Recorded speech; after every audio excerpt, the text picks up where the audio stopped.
Scotland. Scottish football lives here.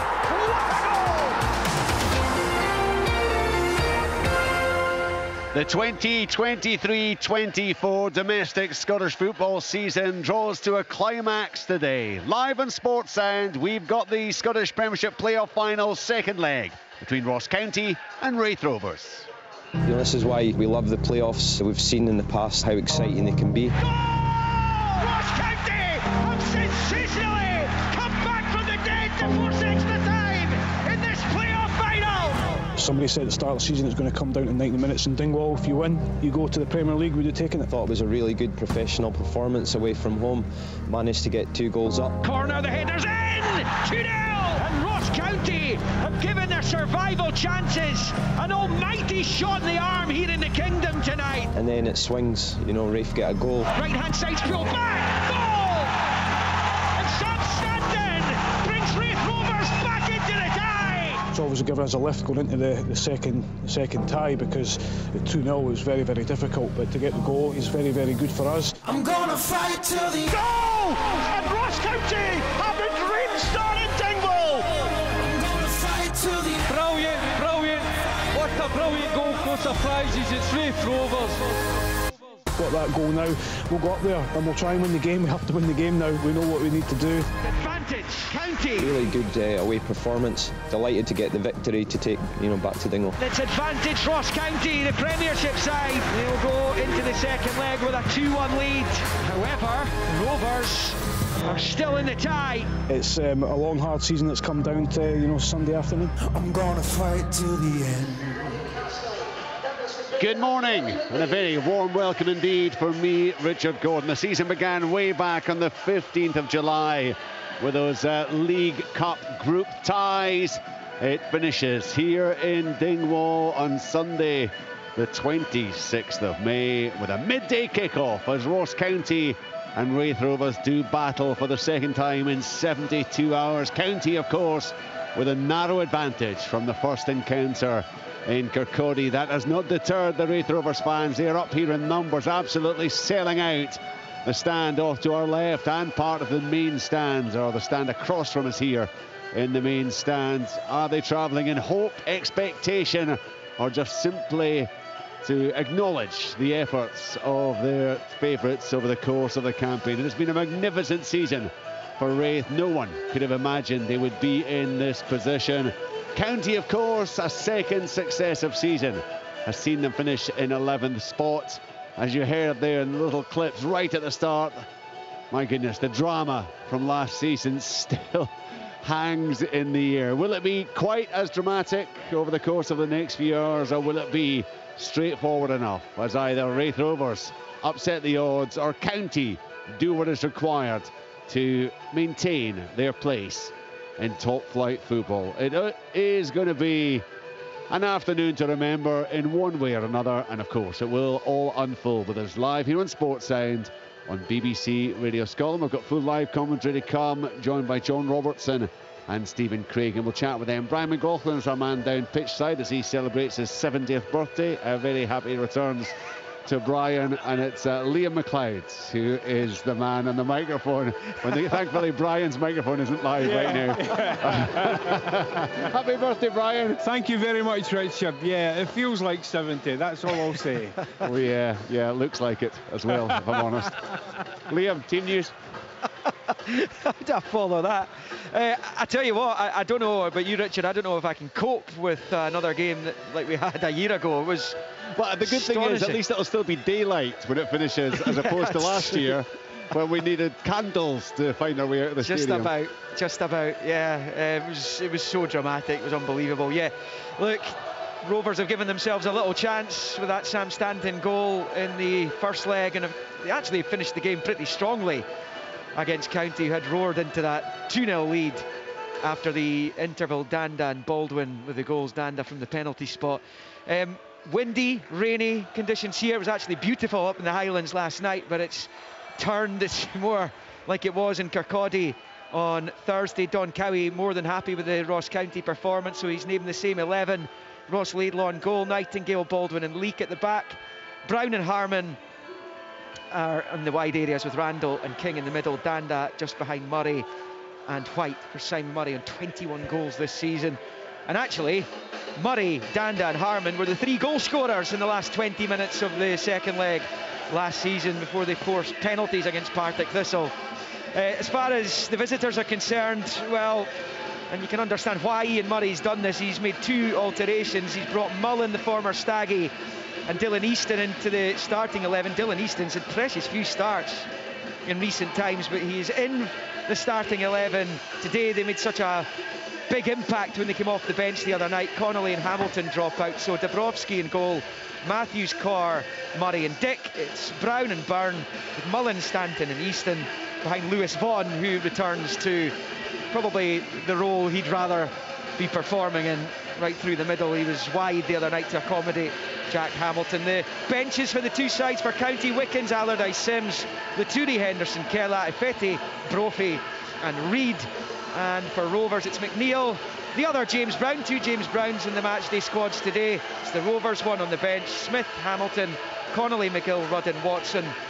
And 2 goalkeepers on the bench to make up the numbers. Robbie Thompson, the son of Scott Thompson, who's the Ross County goalkeeping coach and Raith Rovers legend from that League Cup winning side in '94. The ref's Don Robertson, and the video assistant is Greg Aitken for the final domestic match of the Scottish football season. It's been a long old campaign, and we've brought it all to you, of course, here on Sportsound on BBC Radio Scotland.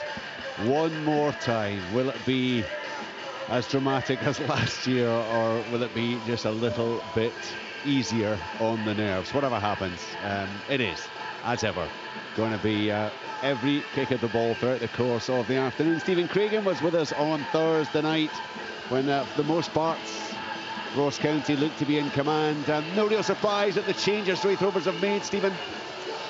No, Richard, because I felt as if for long periods in the game there was a bit of an imbalance to the Raith Rovers team, that Lewis Vaughan was stuck out wide left, didn't really want to be there. At times Aidan Connolly was probably a little bit narrow, so they had plenty of players in the central area of the pitch, but no one outside to go round people and put crosses into the box. And I just felt the introduction of Dylan Easton off the left and Josh Mullen off the right in particular brought a different dynamic to Raith Rovers, brought a different threat. They probably didn't spend enough time in the ball as a team. The very little possession they had, they weren't very productive with it. Dylan Easton's a player who wants to take touches and wants to slow the game up at times, but he draws players to him, as in opposition players. He pops the ball off and they can get overloads in certain areas of the pitch. So I think it's certainly a good move by Ian Murray, and I think Lewis Vaughan being in his most favoured position, or one of his favoured positions, when you think he was the club's player of the year. He was a nominee for player of the year within the league, the Championship. So, and he got the majority of his goals and assists from playing in the centre of the pitch. So I think it's a sensible move by Ian Murray, but I think all round Raith Rovers will have to find another gear. I felt as if for long spells Ross County were comfortable in the game. Don Cowie said it himself after the game that they were comfortable, and then suddenly the game came back to 2-1. So you can't underestimate how important the first goal is going to be here this afternoon. It either completely revitalises Raith Rovers, or potentially could stick a little pin in their balloon and just burst them. So it sets it up lovely for this afternoon. John, they come into this county in a very different position from 12 months ago. Then, of course, 2-0 down, and would ultimately go 3-0 down on the afternoon. They've got the advantage. They played with a lot of confidence, and it's no surprise, I guess, that Don has gone for the same side. Yeah, I think what Stephen said there is 100%. I watched the game, and for 80 minutes it was a very, very dominant Ross County performance. At 2-0, you're thinking it's tie over. You couldn't see Raith Rovers come back. A little bit of magic, wonderful ball from Byrne. It's a great cutback from Mullen and a finish from Stanton, and suddenly the dynamics changed. Josh Mullen had an unbelievable chance to make it 2-2, and young Dylan Corr had a chance as well with a header, and that was the 10 minutes that lifted the entire stands at Kirkcaldy, lifted the Raith Rovers fans, and was the warning that perhaps maybe Ross County needed, because you're right, the dynamics have changed. Have come through, just driven through Dingwall there, and fair play to Raith Rovers and their fans. Both clubs, as we know, play in the same colours, dark blue with red and white trim.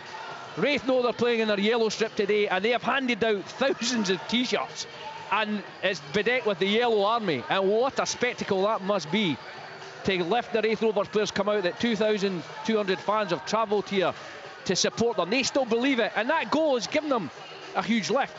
If County do as they did on Thursday night and start strong and stay strong, you obviously they're favourites, you'd think they go through. But we've seen before, we've seen the likes of Dundee go down and beat Kilmarnock away from home to make sure they came up. The biggest shock of all time, Hamilton travelled to Easter Road 2-0 down, won 2-0 and eventually came through in penalties. So at 2-1, Raith Rovers have an unbelievable chance. And again, what Stephen said, right, Ian Murray's been clever over the last few weeks. It's either, you know, Easton and Mullen have been on the bench, or Connolly and Hamilton have started, or Connolly and Rudden have started. He's mixed up his forward line. I think it's both. I think the guys coming on change the dynamics of the game, but also there's a freshness about them in areas that are going to be key. And the one thing that disappointed me with Raith is when you're playing against the back five, and Steve's a defender, he'll know this, you can get overloads down the set. You must get your wide men must stay wide, and you get your full back to join in. You get little 2v1s down that side. That's an opportunity for Raith. They never done that until the last 10 minutes at Kirkcaldy, and maybe it'll be interesting to see how they initially start, because if they start narrow, that plays into County's hands. If they start wide and the fullbacks get forward to help them, then that offers opportunities. But they must, Stephen's right, they must get on the ball. They're all season they've been a very, very good football side. They've knocked little triangles round the park and played up to a diminutive forward line of Lewis Vaughan, Easton, Connolly, Mullen, all these guys. They went long an awful lot of times, and that was because Ross County pressed them very well and made them play it long. And as you say, you've got to see Ross County at favourite, but this Raith Rovers team have defied the odds all season in the Championship. They're renowned for their late goals, and if they're still in it with 10 minutes to go, Richard, it could be another long haul for the boys today.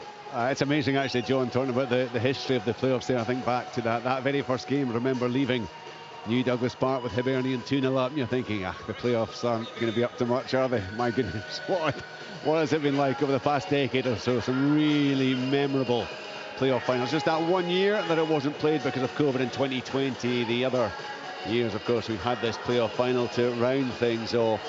Only 3 times has the team from the Championship made it up. That Hamilton team of 10 years ago. Livingston and Dundee have done it subsequently. Raith Rovers really do need to upset the odds. But Stephen, we touched on this on Thursday night when they're at Kirkcaldy. Just a reminder of the size of club that the Raith Rovers can be when they're going well, when everyone's behind them. That crowd of 6,200, just over that. I think 500 County fans there on the night. But the travelling support up here, and it is brilliant. John said it's I don't know if they've been handing out these T-shirts or selling them. I suspect they may have been selling them. But it says Dingwall on it with the ding scored out in yellow, stenciled in, and so many of the fans wearing the yellow. They're hearing the numbers. They must have left by 6 this morning, the bulk of them. It's going to be a noisy, atmospheric afternoon, isn't it? It is, and I promise I'm not going to revisit a league expansion, but that's the kind of point I was alluding to on Thursday night, that there are ambitious clubs who, if they invest and they get the product right, can grow, and they can take travelling numbers away from home, and they can add something to the league. So I'm not going to go there. However, it's going to be brilliant for Raith Rovers fans. However, Ross County know they can really puncture them if they can get that first goal. So for Raith Rovers and Ian Murray, it will be to say, we don't have to score in the first minute. We don't have to go after the game and chase it. Yes, we can be aggressive and we can be forceful and we can be positive, but don't overexpose yourself. Make sure you don't concede the first goal, because if you get the first goal, the noise will reverberate, the atmosphere, the energy will reverberate from those stands onto the pitch, and suddenly it can give you a new lease of life. We witnessed it for the last 8 or 10 minutes on Thursday night when they got the goal. It's as if they actually then started to believe or trust themselves. So that's what they have to try and do today. They've got to use that energy in a positive way, Richard, to carry them forward. But the atmosphere is going to be good, and that's why we said also that it's such a good addition to the Scottish game, because you get one-off games. And I said to you after the game on Thursday night, it adds an edge. There's something different about it. It's a different feel. It's almost got a cup final feel coming to the game today, knowing there's going to be a winner. It may have to go to extra time. It may have to go to penalties. And I think it's not just us as pundits and ex-players that enjoy it, but the supporters, the players, the board, everything around it is just something different than the norm. So, of course, the fans have a part to play, but ultimately, it's up to the players on the pitch. They have to go and perform. I think they underperformed on Thursday night, whether they underestimated Ross County and thought, well, we'll turn up, we'll win at home, and we'll go up there and defend the lead. Completely not. Ross County started the game so strong and so aggressively. So Raith Rovers have been warned. if they're not on the game and they're not on their mettle and they don't start well enough, this Ross County team are hungry to try and stay in the league. Yeah, actually, it's worth just kind of looking at that, because County are a well-established top-flight club, but actually Raith Rovers have got far more history in terms of being a senior side and enjoyed success in the past, and of course they'll have their time up in the top flight. But that is this is the 11th season of the Premiership. John, County have missed just a single campaign. It's been a remarkable decade and more for Roy McGregor on the side. It has. There's no doubt about it. You know, they're fortunate, and let's not beat about the bush. They're very fortunate that they've got Roy McGregor here. He's funding over the years, but that's can only come part of the way. You know, you've still got to get the managers in the dugouts. You've still got to get the players. You've still got to do the business on the pitch. And they've battled away and battled away and battled away. And as you say now, you know, they're a staple diet of the Scottish Premier League now, and that's what's about. I agree with Stephen. There are teams that are being stagnated in the Championship. I've said this for years, because the opportunities to get into the Premier League are difficult. I've said for a long time now that I advocate a restructure, and I think there should be 3 leagues of 14, the 2 down, 2 up, and still have the playoffs, and then move all your B teams into a conference league.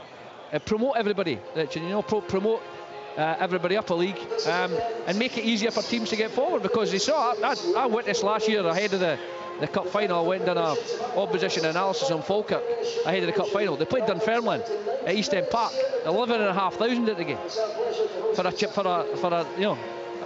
for a League One fixture. It's incredible, absolutely incredible. So there's big clubs down there, and Raith Rovers shown today that we know it. We're right. It's a cup final that, you know, normally for a league match in the Premier League, would Raith bring 2,200 fans? No, they wouldn't. But it shows that for the home games there is potential there. Could they get 6,500 in for home matches in the Premier League? Absolutely, when you take in what the opposition would bring as well. But they have to earn it on the pitch. We know that. Have they got the players that are capable? Absolutely, they have. And there's been something about them all year. But I say, County have been in this position before, and whilst it's not an experience that you want to have under your belt, it's an experience all the same. Let's hear from the manager, shall we, as we move ever closer to kick-off in the big game here in Dingwall. First up, it is the Ross County manager, Don Cowie, with Brian McLaughlin. Well, Don, here we are. Game number 47, I think it is, for you for the season. How would you sum it up? Well, there's been lots of positives, ups and downs along the way, but the commitment from the group has remained the same, which is really important. I'm really proud of the way they've dealt with the last 3 months, and now it comes down to today. You've been disappointed that you are actually here today, because you were here 12 months ago as well, and what an afternoon that was. Can we be in line for some similar treatment today? I hope not. I hope we be the best version of ourselves and come out and play in the front foot like I know we can, but we're going to have to be very good for that, because Raith are a good team. But I believe in this group, and our home form has been really good, really positive, and it's about doing that again today. Keeping clean sheets has been a problem. I think it was December the last time that happened. How do you solve that today? Because if Raith score, then what a tie we're in for.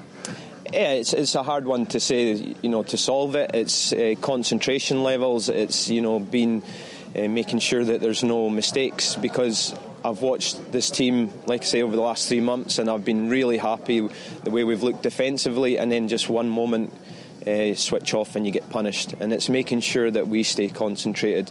Even on Thursday, when we looked confident and we were playing really well, we let Raith back in the game, and that's the message to the group, how important it is to stay focused the whole game. In fairness, at the start of the game on Thursday, you looked a mark above, you looked a step above Raith Rovers, and yet they kept fighting back, didn't they? I wouldn't expect anything less. They've proven time again this season that they go right to the wire, and scored many goals late on in a game, so that's no shock to us. We need to be ready for that and prepared for it, and make sure, like I say, we are the best version of ourselves. Raith will come out the early doors as well. How important is that first 15-20 minutes of this game going to be?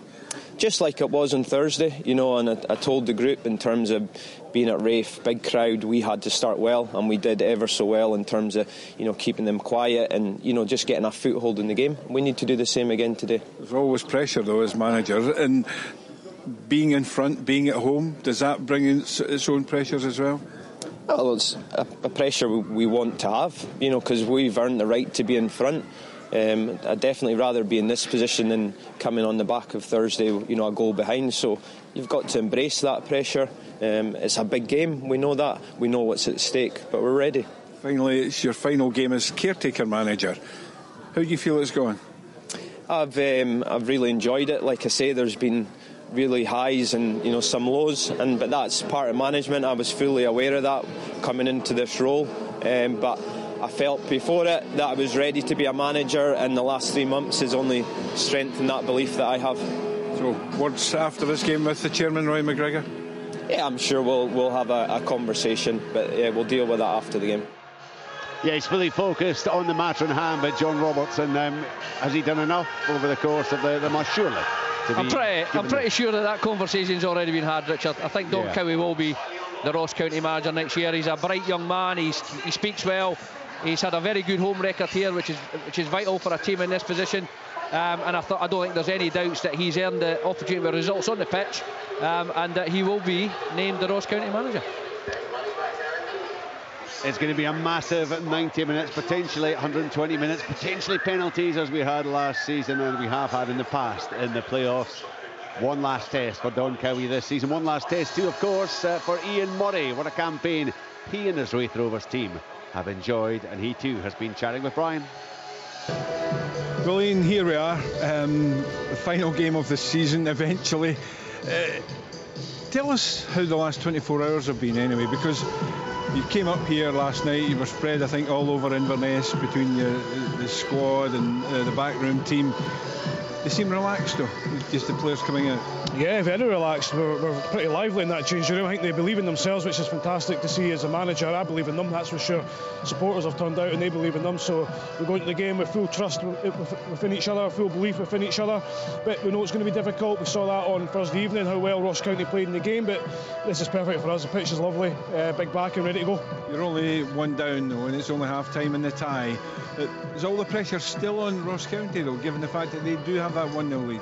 Yeah, I would say so. I think that comes with us being so relaxed as well. Our supporters have, backed us throughout the season. They've come up here probably in hope rather than expectation. Ross County have a lot to lose today and not too much to gain. We've got everything to gain. But look, they're a good side.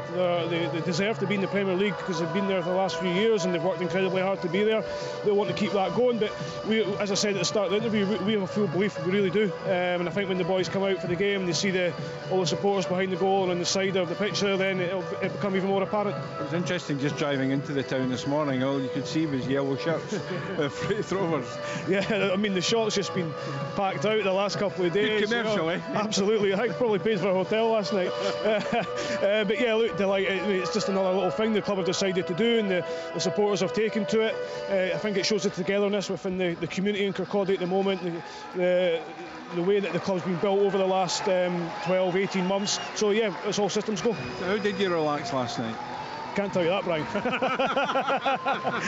You know the script. We had, well, like you say, it was a wee bit different from normal. We had to eat somewhere else in terms of the hotel because they couldn't cater for us. So we ate as we came up the road. Managed to get all the players and most of the staff in the same hotel, and the other few rooms went elsewhere. We just had a relaxing night. We got there about 7:30, 8 o'clock due to the eating elsewhere. We staff meeting in the evening and up this morning. And this game, they put the rains now just coming on as well. Maybe not as quite as heavy as it was on Thursday night. You need a fast start, though, Ian, don't you? Well, we need to play well. We don't need to goal too early. It's important that we don't concede too early as well. But we have to go out and believe and pass the ball. As I said, the pitch is in remarkable condition. I have to give full credit to the Ross County ground staff because it's just a bowling green today. It suits us. Boys came out for their little walk before the game and couldn't believe how good it was. So we have to get the ball down. We're playing Lewis Vaughan up front for a reason because we don't want to go punting the ball up to his head. He's not going to win anything there against these big three giants that they've got at the back. Yeah, so that's why you've changed the team just a little bit, because because certainly when you made the changes on Thursday, that's what happened. Yeah. I mean, I've only played a lot of football this season. I've played a lot of games in the last 10 to 14 days, so it was kind of in the back of my mind. Do we leave Lewis and bring him on for the last 10, 15, 20 minutes where we maybe need a goal? But I look at our squad and I think Lewis, if something falls in the box, you need him there because he'll finish it. We've got good ball players in the wide areas, and Dylan Easton and Josh Mullen. And again, we've asked a lot of Aidan Conley in the last 10 to 14 days, so a little bit of freshness. Ian Murray there with Brian. One or two obstacles to overcome, which they have done, and they are fair set for this final encounter of the campaign. It is remarkable, Stephen. It's more than 10 months of a long, hard season. The boys are right, and the pitch looks absolutely superb. And knowing the kind of football that Raith Rovers like to play, it will be suited to them, won't it? Yeah, first of all, that was a very personal question that Brian asked Ian Murray. I think if anyone asked me that, I would probably give him the same answer. I mean, I'll be honest, it's a question I would never pose of Brian, because I just wouldn't want the answer. But on the pitch, you're right, Richard. It's perfect for both teams, and I have to say, even though the 4G can get criticised, I felt as if the standard of play the other night and the slickness in the play and the speed of the play was very good also. But on a pitch like this, you can't help but want to pass the ball. And I think with Raith Rovers only having Lewis Vaughan up front, physically Ian touched on it there, if you're throwing balls forward aimlessly, you're not going to get a lot of success. You're not going to bring the best out in Lewis Vaughan. I think you'll be looking for Sam Stanton to play a little bit closer to him. Dylan Easton, we've spoken about, 1v1 is very creative. Josh Mullen loves crossing the ball. So they bring so many different threats with this starting front four than what they did the other night. But they're going to have to play, they're going to have to pass it. Ross County, I thought, were excellent passing it going forward. Jan Dander was terrific. I felt Eli King in the middle of the midfield along with Conor Randall. He really grabbed the hold of that area of the pitch. He gained ownership because they spent time in the ball and because they made simple passes. Raith Rovers were a little bit flustered. They tried to go direct, and sometimes when you play with a big centre forward, the thought process is we'll go long early. We'll try and play off second balls, we'll play off scraps, whereas today they don't have that option. And it may force them to pass the ball a little bit more and bring the best out in them. So that's just another little additive within the game. Raith Rovers need to be better in midfield. They need a better distribution to the forwards. Ross County will go the same as what they did the other night. I imagine they'll be aggressive early on. They'll try and force the game. They'll try and make that breakthrough as quick as they possibly can, because they know the longer the game goes and it stays 0-0, Raith Rovers may just gain a little bit of momentum, a little bit of belief, and then it becomes a 50-50 game. But as it sits at the minute, Ross County just have their noses in front. Ian did talk a lot about the self-belief in his squad. He liked what he saw in the dressing room there, John. That can have a big part to play, can't it? That mentality. Well, he's going to say that, but why wouldn't you be pumped up? This is it. You're right, Richard. 10 months of hard work, and it comes down to 90 minutes where he's saying, look, we know what we've got to do. We've got to win the game. A draw's not enough. We've got to win the game. I've been involved in the playoffs, Richard, and it's a difficult one for County because we were 3-1 up against Ayr. And you're saying to players, go out and get the next goal, go out and get the next goal, go out and get the next goal. We lost a goal after 10 minutes.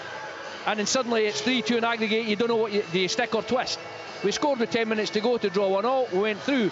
But it's hard because no matter what you say to the County players, go be aggressive, be on the front foot, you're still protecting the lead. So it's going to be a really intriguing game. And Stephen's right. I think the players that Raith have brought into the squad today looks more of a 4-3-3 setup.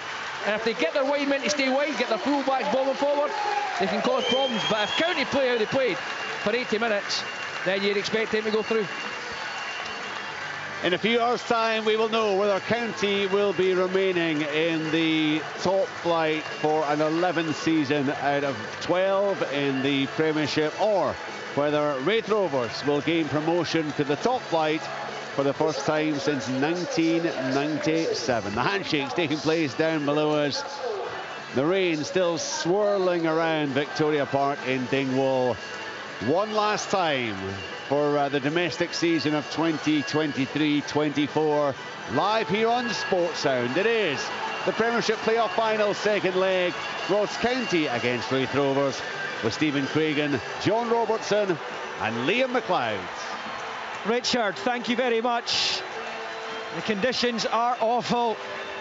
And as Richard was saying there, it's very difficult for the two sets of players with the wind swirling around Victoria Park, the rain teeming down. They'll be used to that given the torrential showers that beset the first leg in Kirkcaldy on Thursday evening. And the two captains just down below us, Scott Brown and Jack Baldwin, exchange handshakes with the match official, Don Robertson, who's in charge today. Greg Aitken is the video assistant for the final domestic game of the campaign. The 10th playoff final since they were re-established in 2014. 6 times the 11th place Premiership side has stayed up. 3 times the side in the Championship has come up. The runners-up in the Championship have come up. 2-1 then to Ross County. That yellow wall off to the left, the Raith Rovers fans who've had quite the road trip. There were some perhaps came up last night, but there were many buses left Kirkcaldy this morning for the long journey north as Don Robertson prepares to get the game underway. Ross County will kick off. We're just at the back of the main stand to the left of the halfway line, from right to left, attacking the away end, with the Rovers shooting towards the jail end left to right in their yellow shirts, blue shorts, yellow socks with the blue tops. County all in navy blue with white flashes. And the referee just about ready to go. The TV floor manager down below us will give the ref the thumbs up, which he's done, and Don Robertson gets the game underway. Will we see the drama of 12 months ago when County left it so late, 3-0 down with 20 to play to force extra time against Partick Thistle, and then ultimately coming through via the penalty shootout. Up towards Murray on the far side, and out it goes for a throw into County level with the 18-yard line. It started like a train beside the railway line on Thursday evening as they look to make early inroads here, and a long throw coming up from the skipper Baldwin, whose goal right now separates the sides on the aggregate scoreline. Long ball thrown into the area, it's flicked on, and Murray tries to swing at it. It was helped on its way by Nightingale, and then County have a man down in the box, and it's James Brown. He's looking for a penalty here. It's gone behind for a corner for Ross County, and they've started quickly again here. I'm not sure if John saw anything in that. No, well, you know, the VAR aspect of it there would have picked something up, but Don Robertson was pretty adamant it wasn't. Brown, sorry, he was adamant it was, but I don't think it's going to be called into play. We've got the usual problem there with the balloons in the goal mouth, but they seem to have been cleared. Then it's the kind of start that County wants, straight into the Raith box. Brian McLaughlin's our pitch side reporter. He's got a monitor and he says that there's nothing in it, so game on. Greg Aitken obviously agrees, and in comes the Yandanda corner. Almost dropped to Nightingale and then flipped away by Dylan Easton, who starts for the first time in 7 matches for Rovers. Here's Eli King though for County down the left. Chops infield away from Easton, finds Murray. Murray is it pinched off him by the Rovers skipper Scott Brown, and then slides it out to Vaughan on the near side, but he can't keep it in play. And it goes out for a throw-in, which George Harmon's taking quickly. Here's Murray, left-hand side of the box. He's got Harmon again as an option. There it goes, left-footed, first-time ball in from Harmon. Headed away by Liam Dick and helped on its way by Easton. The header on this near side by Leake is picked up by Rovers. Their ball down the right is cut out by Baldwin. And King finds Harmon, who dinks it down the left-hand side. Here's Jordan White now, up against Dylan Corr. Corr stands his ground well. He's done well, the former Celtic youngster. And Brown exchanging passes there with Ross Matthews, but they've given it away out for a throw into County level with the 18. Here's Eli King, flashes it into the right of the centre circle area for Nightingale. Now it's Danda, who scored the penalty on Thursday evening that broke the deadlock, and he's on it here. Danda clipping it forward, Murray giving chase, right hand side of the box, forced out wide. He's kept it in play though, back to Brown, and then Nightingale picks up, right-footed cross is headed away on the 18-yard line by Mullen. This has been a bright start, Stephen Craigan, by County again. Well, it's quite a frantic pace to the game in general, but you're right, Ross County is settling better. Jan Dand is the player that if they get him in the ball, he can make them tick, he can look for those penetrative passes, and when you've got someone like Simon Murray who's always looking to run behind and beyond people, they can pick him off. But Raith Rovers just have to be patient. Sometimes you have to be comfortable without the ball. Jan Danda's final game for County before he goes to Tynecastle. There's Harmon, left-hand side of the Raith Rovers box to Murray. On the 18-yard line, back to King, bends the cross in, diving header away by Murray, Ewan Murray, and now it's with Brown. And It's Scott Brown out to Vaughan on this near side. Vaughan back to Scott Brown. Fires it forward, looking for Easton over on the far side. He's going to try and get onto it on the touchline. He was going to looked as though he was going to control it in the chest, let it go across his body, and he's actually ended up winning the throw-in off Nightingale over on the far side. 0-0 in the very early stages of this second leg, but remember, County with a 2-1 lead overall. I think you're right, Liam. What's happening now is what Raith Rovers need. They need to get their foot in the ball. They need to pop it about for a wee while, just to settle down, as Stephen said. Just their game's about passing, and this is, a little spell in the ball just to take the sting, because County pressed it really well the other night there. And if Raith can just get a wee bit of confidence, knock it about, you saw it. Their fans roaring there when they got the ball forward, and they'll be able to play their way back into this game. Vaughan couldn't control as he entered the attacking third there. That allows Baldwin to clear. Header from Dick into the midfield, picked up by King, who will roll it out to Harmon on this near side. Ian Murray looking a little bit edgy down there. He's been up and down from his seat to the edge of his technical area. Don Cowie, arms folded to his right. And now it's Jordan White with the header in field, but picked up by Byrne. Out to Mullen, former Staggy, of course. He played a big part in Stuart Kettlewell and Stephen Ferguson's side gaining promotion after their one-season drop into the Championship. It's going to be a free kick to Rovers on this near side meantime. And Mullen is over it. Yeah, he and Easton did really well when they came on the other night. I was going to say turned the game, but certainly a big say in them pulling a goal back, and this being more of a contest than it would have been at 2-0 as the long free kick comes all the way through to Ross Laidlaw. And they'll want better use of the ball than that. 5.5 in at 0-0. And I think that's something they have to take from the other night. You can't throw the ball forward to lose one. I think it would have been easier for Josh Mullen to play a 5-yard pass and try and build their play. So show a little bit of patience. County with James Brown on the far side. Rolls it to Nightingale on the touchline. Showed a little bit too much of it to Stanton, who slides in, but picked up again by Danda. Stanton all over him. And Stanton goes to ground, and that'll be a free kick. A foul by Danda over on the far side. He was instrumental in that first half performance on Thursday evening, and into the second he scored the penalty. And it's going to be a big miss, John, when he heads off to your other old club. Yeah, he certainly is. He's a player that can unlock things, but there's the little moments that Steve and I have been talking about that gets the Rovers fans up. Stanton nicking the ball of Danda, driving away, getting a free kick, the whole of the back of the stand and the far side here, Rose and Acclaim, and that's the little bits that Rovers have to build on. They're right, this is better. Yeah, Stephen said that just a minute ago. Keep the ball short, knock it about, get touches on the ball, drag Raith Rovers out. Let's see, the good news is their wide men are staying wide, which we thought they would do. That leaves holes for Stanton to run into, and it's just if they can pop this about and play themselves into the game. That's good play. Little triangle of passes, and Vaughan finds Mullen. Vaughan went down, the refs allowing an advantage for Rovers down the right hand side. Raith have it here. Mullen, good little spin and turn away from Nightingale, and then Matthews with the cross into the box, cleared by Baldwin at the penalty spot, and then booted away by King. Bouncing ball, Danda with the cushion header forward to Murray. Scored that fabulous goal against Aberdeen here a week ago, which opened the scoring early, and how County would love an early goal today. When you saw a 3-goal lead wiped out with 20 to play a year ago, anything seems to be possible. And now it's picked up by Leake. The conditions are getting worse. Picked up on this near side.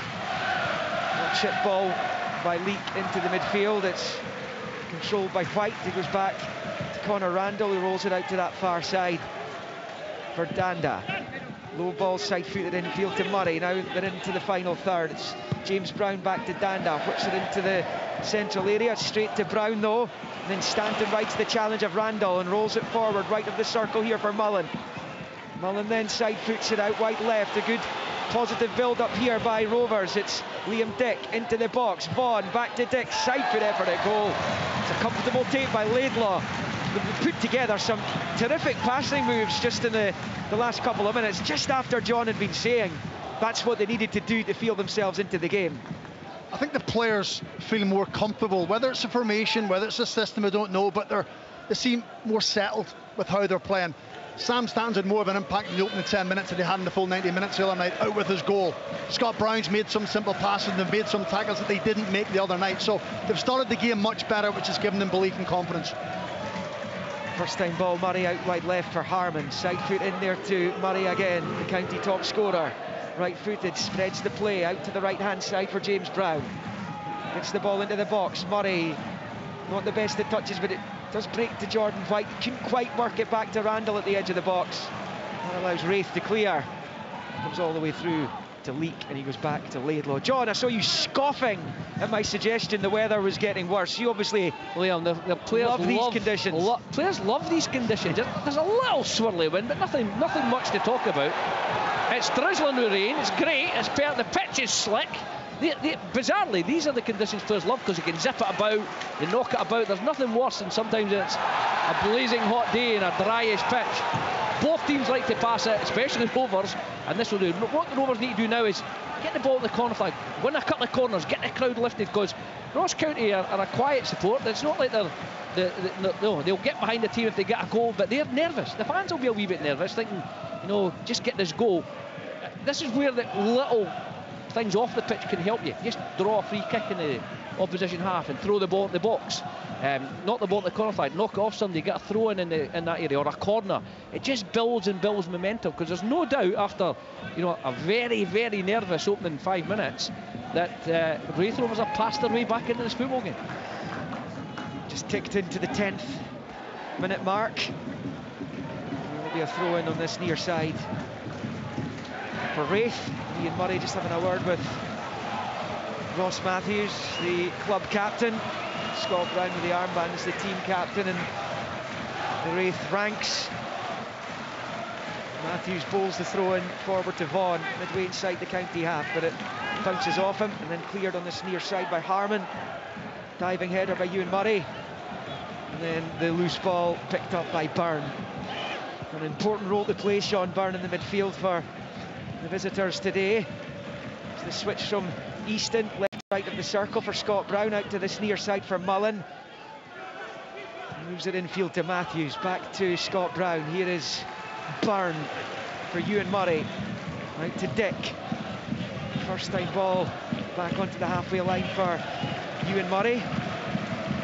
Forward to Easton, and then back the way it goes to Byrne, who's dropped just between the two centre backs. A good 5 minutes this for Raith Rovers, looking to make it count. Here's Mullen wide in the right, and he wins the throw-in down by the corner flag on this near side off Harman. It's just the body language of the Raith Rovers players. They're all looking for the ball, they all want the ball. On Thursday night it was hook it forward, play one touch, don't allow the ball to bounce, just get rid of it, head it on. Whereas today, let's take a touch, they're making the pitch big. Everything about them is so different, which is why Don Cowley will probably be cursing they're not coming into this game 2 goals ahead. Throw-in taken short, Matthews to Stanton, back to Matthews, back to Stanton, and he eventually has a shot at goal, which is comfortably held on to by Laidlaw. It's a couple of attempts, yes, they've not troubled the big county goalkeeper, really, but it's signals of intent from Raith Rovers. Yeah, and we've said before, you listen to the crowd right now, the Ross County end's very, very quiet. Rovers fans are bouncing, and they can see that again. Ian Murray will be saying, we've saw it the first 5 minutes, we've had a couple of efforts on target, we're starting to build ourselves into the game. Or what Stephen says right, the key Ross County players are getting touches of the ball. Easton, Mullen, Vaughan, Stanton, Brown, Matthews, Byrne, they're all getting on the ball, they're all passing it, they're all moving it. And I would imagine in the last 5-6 minutes or so that the percentage of possession has changed dramatically. They've only lost their matches away from home. Raith Rovers, they've been pretty good across the board. Ross County, on the other hand, away from home has been their Achilles heel for such a long time. Picked up that first away win since September the other night without a clean sheet. All told though since December. They beat Motherwell 3-0. As King battles for it in the midfield, but Stanton comes out on top. Just outside the centre circle, rolls it with his side foot, left foot out to Dick on the far side. Infield to Easton. Easton's faced by James Brown, looks for some support to his left. Gets it from Sean Byrne. Byrne's level with the edge of the D of the county box. On the far side touchline, infield to Easton. He gets it back Plays a quick 1-2, gives it back to Vaughan. Randall all over him. Vaughan with the ball into the penalty area. He evades everyone though. And it sails behind on the other side of the goal frame for a goal kick. And that's a bit that's letting them down, John, that final pass. That, you know, all your build-up play is good, but it's that way to pass, the choice of pass that allows Mullen, it allows Easton, it allows Vaughan to do something a little bit different and produce that chance. Yeah, you're right, and it's say that they're getting into the county territory now. They're starting to believe in themselves a little bit more. And I know it's hard to say from here, but the body language of County looks like a team protecting a one-goal lead. They're like, well, we don't need to do anything stupid, so we'll just play away. And that's dangerous, because if you invite teams on, which they are at the moment, then that, you know, that confidence and momentum in the game could swing it towards Raith. County on the attack here down the right, but it breaks down pretty quickly. Ewan Murray's there to clear it out on the far side for a throw to the home team, which is bowled infield to Ryan Leake. Strides into the centre circle. He's got Harmon on this near side. Instead he passes it forward straight there to Danda, who gives it back to Leake. Now with Danda, back to Leake again. County looking to make something of this, a long ball which kind of catches in the wind, doesn't get through to Simon Murray. Dylan Carr there to clear, but King's onto the loose ball. Now he's found White the edge of the box, Murray ahead of him. Jordan White digs it out to Danda. Danda, a graceful player, rolls it low out to this near side to Harmon, back to Danda. Now it's King, and switches it out to that right hand side for Nightingale. 15 minutes in, 0-0. James Brown on the touchline, gets away from his man. He's a little bit fortunate, he kind of stumbled, he's into the box, he shoots, and it's just wide. Dabrowski dive low to his left, it's just gone past the post though. That's better from Ross County, and it stays nothing each. Yeah, this is what Ross County need to do, because it takes the wind out of Raith Rovers' sails. It disrupts the dominance that Raith Rovers have in the ball for the last few minutes there, and the people getting into the box. You know, James Brown took advantage of it, gets in there, gets a shot, but there are 3 or 4 boards in the box. Up until then, they've just been playing meaningless passes. They're just knocking it about, not really going anywhere. Header from Randall out to this near side. Mullen gets onto it, nods it back to Matthews up the line. The Rovers right for Vaughan. Leake covers across and puts it out for a throw-in on this near side. For Raith, whose away form's been relatively patchy, but mixed since the turn of the year. Won 4 of the last 10 on the road, losing 4, drawing the other 2. Of course, they strung together a whole host of victories on the road before the turn of the year. And we're looking every inch title contenders right up until the final furlong, really, as Matthews passes it out to Mullen on the touchline. Back to Brown, and Scott Brown back to Carr, right of the centre circle for Byrne. The left of it for Ewan Murray. Now it's with Easton. Back to Byrne. Rovers trying to find the goal that would level the tie. If they can find the opening goal, they'd have come from 2 back, which will give them all kinds of psychological bonus boost, I would have thought, as that goes out for a throw-in on this near side, and it's going to be a Rovers throw-in. Don Cowie catching the ball, Matthews to take. Almost at the midway point of the Ross County half. Just slowed down a little bit just in the last minute or 2. Matthews thought he was going to bowl it to Stanton. Eventually he's looking for Vaughan, headed away there by Baldwin, over the head, and the clearance when it comes back towards the county box, then Baldwin makes no mistake with that clearance into the centre circle. It comes off Scott Brown's knee, favourably falls for Simon Murray, rolls it out to Danda. Murray's continued his run. James Brown's on the overlap, really good run from the Irishman, but good defensive intervention by Liam Dick, who slides and puts it out for a throw-in to the home team on the far side. Yeah, that's the one thing that Raith Rovers have to do. They've got to track back, they've got to do the hard yards. Like Dylan Easton, it's probably not in his makeup, it's not his main strength, but he's going to have to do it this afternoon. They can't allow Ross County to catch them on the counter-attack, so good defending all round. Over on the far side, in comes the cross, brilliant ball, White, and then Murray's there at the back post, and Simon Murray scores, raises his finger in the air in celebration, right in front of the Raith Rovers supporters.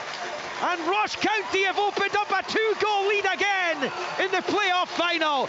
It's the 22nd of the season for Simon Murray, and it's Ross County 1, Raith Rovers 0, and 3-1 to the Premiership side in aggregate. Well, that goal was all about the cross. You know, ball was on, it's come back to him, he's fizzed it in, and actually Jordan White possibly could have scored, but he didn't get enough on it. And then Simon Murray falls in, it's a kind of diving header at the back post and bullets the header in, but what a ball in there from the far side. I don't know if it was Nightingale or Nightingale. Nightingale's fizzed this in, as I say. There's every chance Jordan White, if he gets a bit more on it, scores. He doesn't. Simon Murray does what all strikers do. He's at the back post, he bullets it in, and that's a hammer blow to Ray. Do you know what it is? The ball comes off the ground as well and picks up so much speed. I think it just undoes. It's difficult for Dylan Core to try and judge it, because the minute it hits the ground, it shoots away from him. But you talk about an instinctive striker, someone on form, someone looking for goals. His all-round play hasn't been great in the 2 ties so far, but when the big moment arrives, he's there, he's on the money, anticipates it, and probably a goal against the run of play should be set. What a season it's been for Simon Murray. And the fact is that County had 2 strikers running about the 6-yard line, both hunting down the ball, and it's paid dividends. And as the guys were saying, the cross from Will Nightingale's outstanding. As a striker, Liam, that's what you're gambling on. So, you know, he's a defender. You've got to judge that when that ball's whipped in, do you take the space, do you take the man? Strikers are just gambling in front, and that's the perfect cross. They've just whipped it in.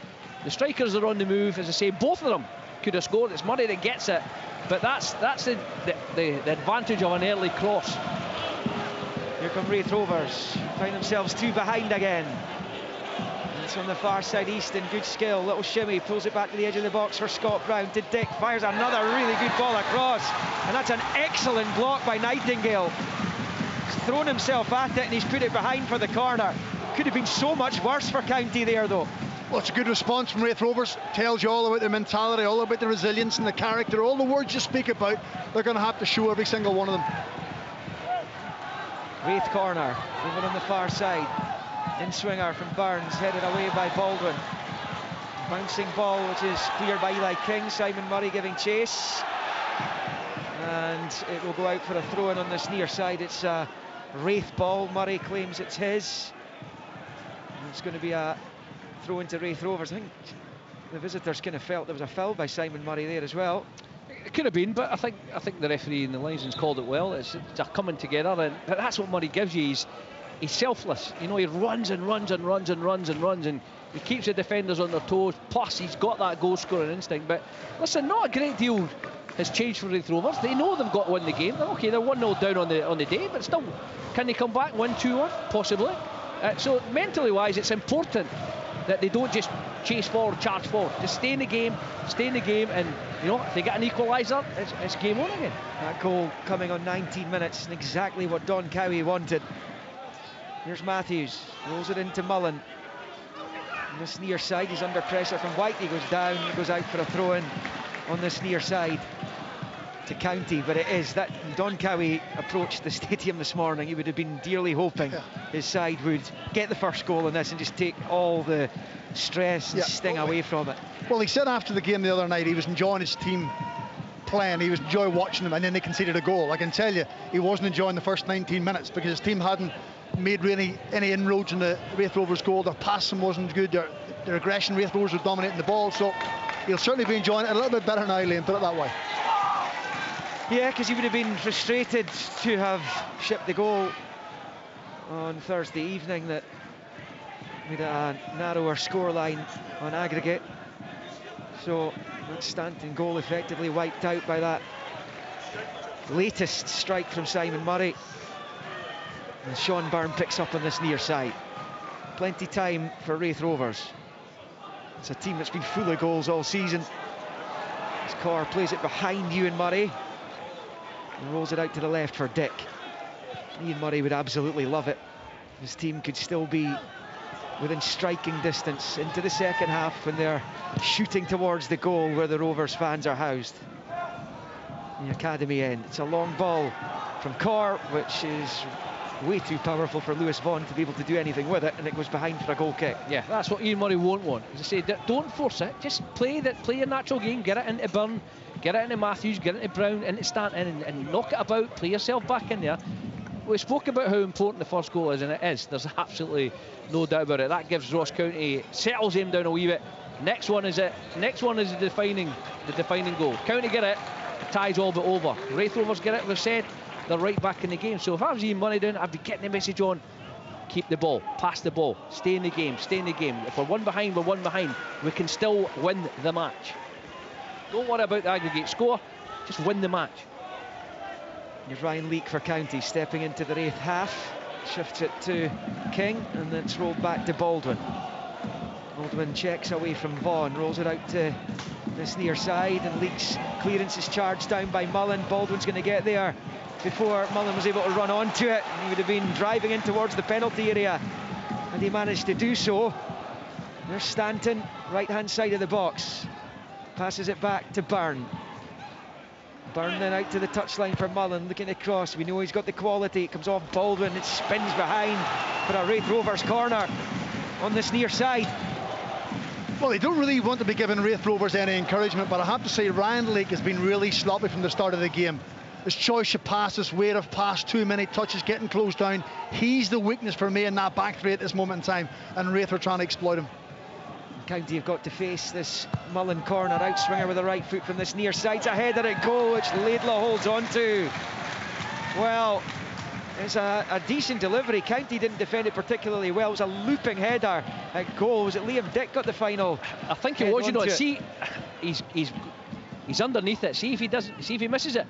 Ewan Murray's coming in right behind him. I'm thinking he's the man, and by the way, he's got a reputation in the air to score headers, but maybe the shout wasn't there, maybe didn't believe it was reaching him. But again, this is encouraging for Raith Rovers. Try and stay in the game. Yep, they're behind, but they're still not out of it. Scott Brown picks up just outside the centre circle, out to this near side for Matthews. Rolls the ball into the County half. Vaughan gets a good toe onto it and finds Easton. Easton's got options left and right, skips away from one, rolls it forward, looking for Stanton, finds him. Stanton goes down right at the edge of the box. No foul. County play on then.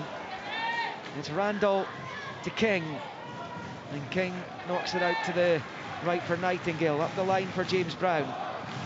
Brown slips as he launches the long ball forward, looking for Simon Murray. It's cut out by Carr, the opposite number 15, and out for a throw-in over on that far side for Ross County. And this is about level with the Raith Rovers 18-yard line. Now Don Cowie would love another one, and potentially we've got to take last year into consideration, but potentially put this to bed.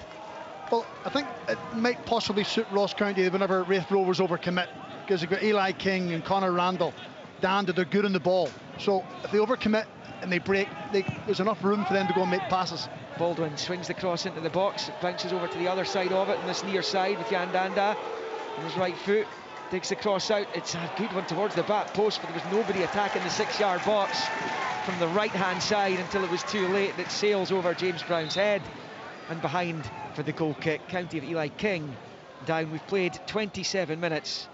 The Staggies with a 1-0 lead and 3-1 on aggregate. But they've got a problem here. Their midfielder King is going to receive some medical treatment. Yeah, he's just holding his hamstring a wee bit better, but that was a wonderful ball from Dan. That's a good area. Jordan White's made the front post run. Simon Murray's kind of gone middle to back of the goals. It's just beyond them there. You'd expect, I would be expecting Dabrowski to come and take it, because it's starting to curl in there. But that's a lot of spells Don Kilby want to just try and take the sting out of Raith Rovers. Ian Murray's getting his guys together now, and I'm sure he'll be saying that. Look, what Stephen said earlier, don't overcommit. You know, yeah, we still want to get this goal, but stay in the game, stay in the game. It's all about winning the match, and it's having that mentality, just win the game. You know, if we go, I'm sure they'll have said, if we lose a goal, don't worry, we can still win the game 2-1. Stay in the match, and they've started really brightly. I mean, apart from losing the goal, I think Ian Murray would have been delighted with the opening 27 minutes. If this was 0-0, he'd be saying, hey, we're on top, keep it going. So, you know, we'll get that goal, get the break. So keep emphasising that. Keep saying, listen, keep doing all the right things we've done so far. They've had one attack, they've scored one goal. Okay, well, we'll get the next one. Just stay there, keep passing that around. Try and create that opening and try and get the next goal. Oh, they've been a whole lot better today than they were in the first half. in Fife on Thursday. King's coming back on. To be fair, they had to be, didn't they? You know, they had to be better. I think if they were going to be competitive in this tie and really push it to the end, Liam, they had to be better. And credit to them, they've recognised themselves and they stood up to it. It's going to be a Raith ball over on this near side. We're going to need a new one though. New balls, please. And Scott Brown takes and finds Vaughan, who then slips it out wide right for Matthews, just inside the county half. His ball in field, cut out by King. Now it's Randall onto it. Randall then to Danda. Brown again going down that right hand side. There's Danda, he goes down, he's looking for the free kick there, I think, and Easton has it for Raith. It was his challenge, didn't look like there was much in it. And now it's with Matthews on the right hand side looking for the big switch. Nightingale's there though. Cushion header to James Brown. And back to Nightingale. And now it's with King. King up towards halfway, loops a high ball out to this near side. Simon Murray takes it down, it was misjudged by Carr. Matthews covers across well though. And ricochets off Carr and then out to Mullen, who's brought down. And that'll be a free kick to Raith Rovers midway inside their own half on this near side. And Don Robertson having to sort something out here. Scott Brown, Connor Randall. Just a little bit of hijinks after the free kick had been awarded. Randall was holding on to the ball. Brown was trying to get it back off him. And the referee's having to speak to the county number 2, who, as we were saying on Thursday, has found himself in the Ross County engine room in recent times. We're also saying he started his career at Liverpool in that position. Scott Brown picks up and finds Matthews. On this near side, Scott Brown again, right-footed down the right-hand side touchline. Baldwin's there to head out for a throw-in. It is Lewis Vaughan thinking of taking a quick one. He's going to leave it for Mullen in the end. He's got 3 in Raith Rovers colours in close proximity. He's then ultimately left it for Matthews to take. Level with the county 18. We suspect they need the next goal. To Raith, as Mullen takes over down this right-hand side, trying to burrow his way through, but County have plenty in that area, and Randall, King and Harmon combine, and it's knocked out for a Raith Rovers throw-in. Matthews takes, controlled in the chest by Easton with his back to goal. Now he's trying to spin away from Baldwin. Jinks onto his right foot, plays it to Stanton. Stanton goes down, free kick given. Well, Ryan Leake can't quite believe the decision. He's got his head in his hand as he stares at the referee, but this is a Raith Rovers free kick in a very good position here. Not quite 25 yards, maybe just about that distance, right to centre. Real opportunity here, John Robertson. Yeah, it is. It didn't look much in it. It looked soft, and you see some of the things that Don Robertson's let go, but he's obviously thought there was enough in it to want a free kick. And as you say, regardless or not, it's been given. And you know, the technicians that they've got on the ball there, Mullen and Vaughan, etc., you'd expect them to try and get this on target. It's an opportunity. Almost on 32 minutes. Here on Sportsound live in Dingwall this Sunday afternoon, BBC Radio Scotland. On digital and online at bbc.co.uk/sportscotland. And here is a Raith Rovers free kick. They trail 1-0 on the day. 3-1 on aggregate. Josh Mullen takes, right-footed, straight into the wall. They're shouting for handball. Here's Simon Murray picking up for County. Rolls it out to James Brown on the right. Infield to Danda. Back to Simon Murray. And it's a heavy touch that allows Brown in to win it back for Raith. Nightingale lets go out though for a throw-in on the far side to the home team. It was a poor free kick, wasn't it? We won something similar the other night, wasn't it, when Lewis Vaughan was in a very similar position. They needed a little bit of magic. They need somebody to produce something out of nothing, and unfortunately they couldn't do it with Rovers. Brian McLaughlin can bring us news of a first half change for County. Yeah, Eli King, he just signalled to the bench just prior to that free kick that his game was going to be over, and immediately they turned to number 14, Victor Latourie. So Latourie on, sadly for Eli King, his season is over. Yeah, it's like for like. There'll not be a massive change here for County in terms of personnel. Laturie's probably a slightly more defensive midfield player. King can go box to box, but again, 1-0 up, suits them. They can sit somebody in there. Danda will get forward. Latourie and Randall will hold the fort, so to speak. And it's a blow for Eli King, but no great change for County there. Yeah, Don Cowie embraced him as he came off there. King on loan from Cardiff, where Don Cowie, of course, served with distinction. And King's loan spell ends prematurely. He's impressed me, I have to say. He's impressed me, Liam. I think he's done really well. I watched him here against Motherwell a few weeks ago and I thought he was okay, but I felt in Raith Rovers on Thursday night at Starks Park he was excellent. Got hold of the ball, and even today, brave. He wants the ball and always looking to play forward. It's Matthews for Raith. Now Scott Brown finds Stanton. And Carr to Ewan Murray. Simon Murray was all over Carr there. He had to be careful before releasing the square pass. There's Byrne, back to Ewan Murray. Strides up to halfway, long ball with the right. Stanton's giving chase. Is he going to be able to keep it in play? He's got James Brown there though. He gets between the man and the ball and sees it behind for the goal kick. Again, it's what we said earlier. I think the Raith are just trying to push it a wee bit too much at the moment. Keep the ball short, keep knocking it in there, keep making, you know, County's midfield three, make them work about to try and close you down, drag the back three about the place and try and get in behind them when the opportunity arises. Just occasionally they're forcing it a wee bit. If they could just have that wee bit more confidence in themselves and the ability they've got, keep a hold of the ball, keep possession, because they're not out of this tie yet. Laidlaw with the goal kick, right-footed, long into the Raith half. White wins the header. Danda trying to win it on this near side. He's unlucky. Matthews managed to block him just as it looked as though he was going to be free and able to drive into the Raith box. Eventually a free kick's been given to the visitors on this near side. 10 to the break. 1-0 to Ross County. 3-1 on aggregate. Here's Stanton. And Scott Brown over on this near side. Long ball with the right. Vaughan looking to get underneath it, but it just sails away from him and right through to Laidlaw. He's been on the periphery of things, Lewis Vaughan, in the game. He has, but they're lacking that little bit of finesse in the final third. They're lacking that little bit of finesse on their final ball forward. They have to give their centre forwards or their wide players something to play with. Now we bigged up Dylan Easton, we bigged up Josh Mullen, but they haven't really done anything. Dylan Easton's looked tidy and he makes good movement and he's good with the ball, but end product, there's been nothing so far for Raith Rovers really to feed off. So someone's going to have to step up, someone's going to have to put their head above the parapet.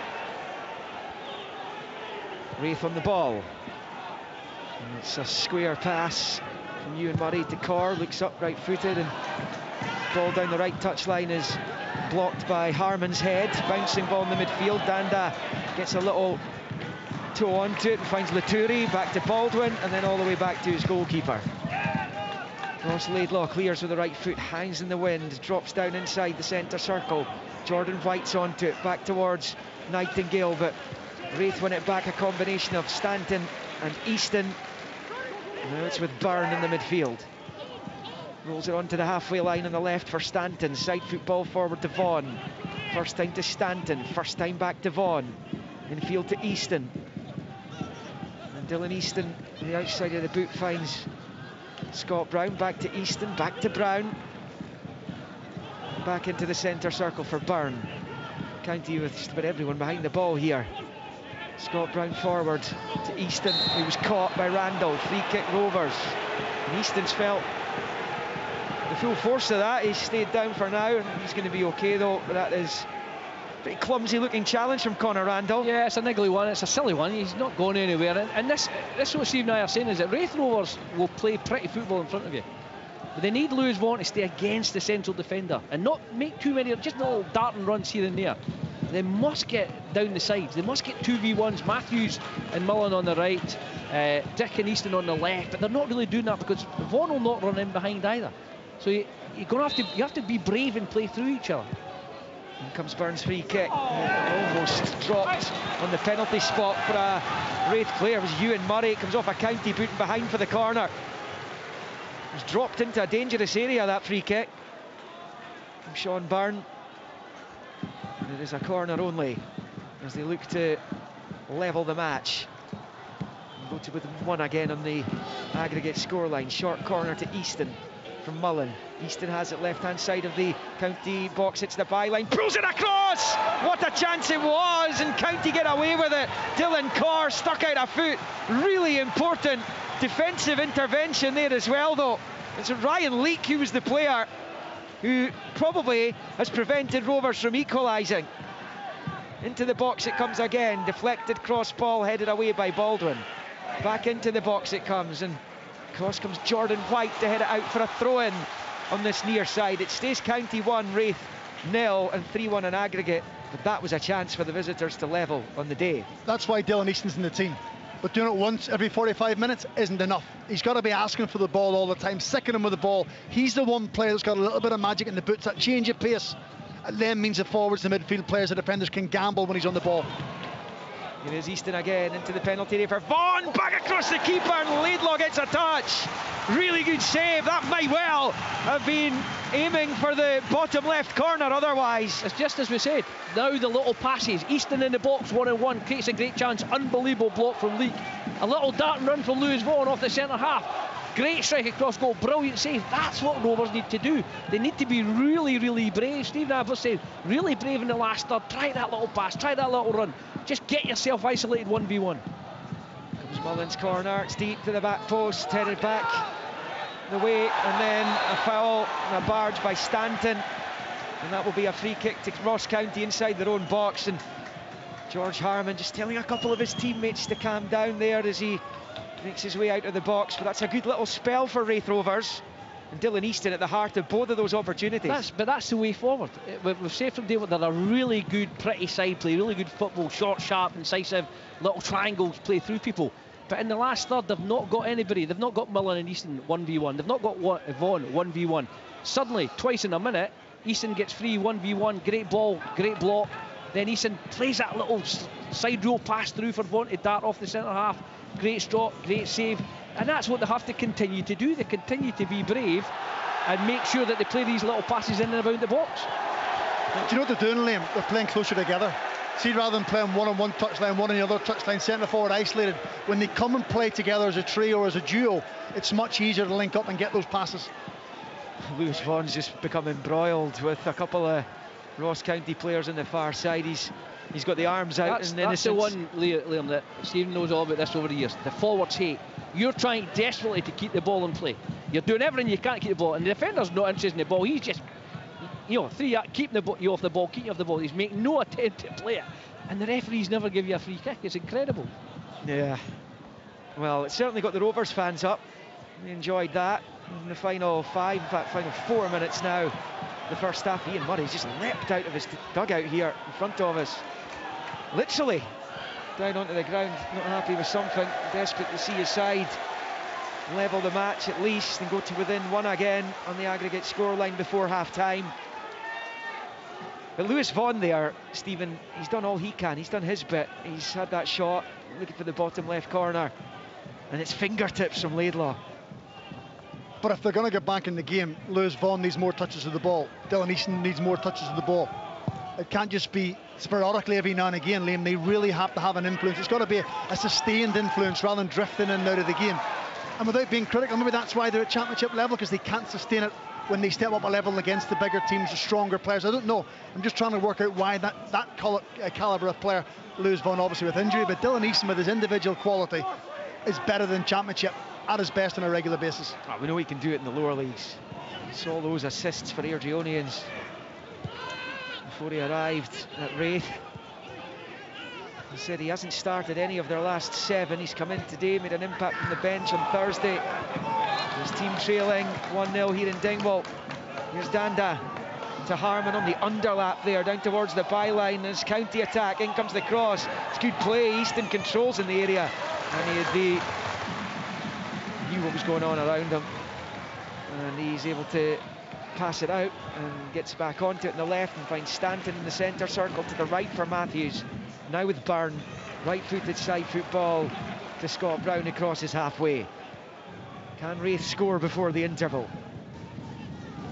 And a switch from Easton out to Matthews, who picks up, driving forward on the left foot. And the pass forward's poor and his manager's frustrated with him as it's cut out. County get it away, 2 minutes being added on at the end as it stands of this first half.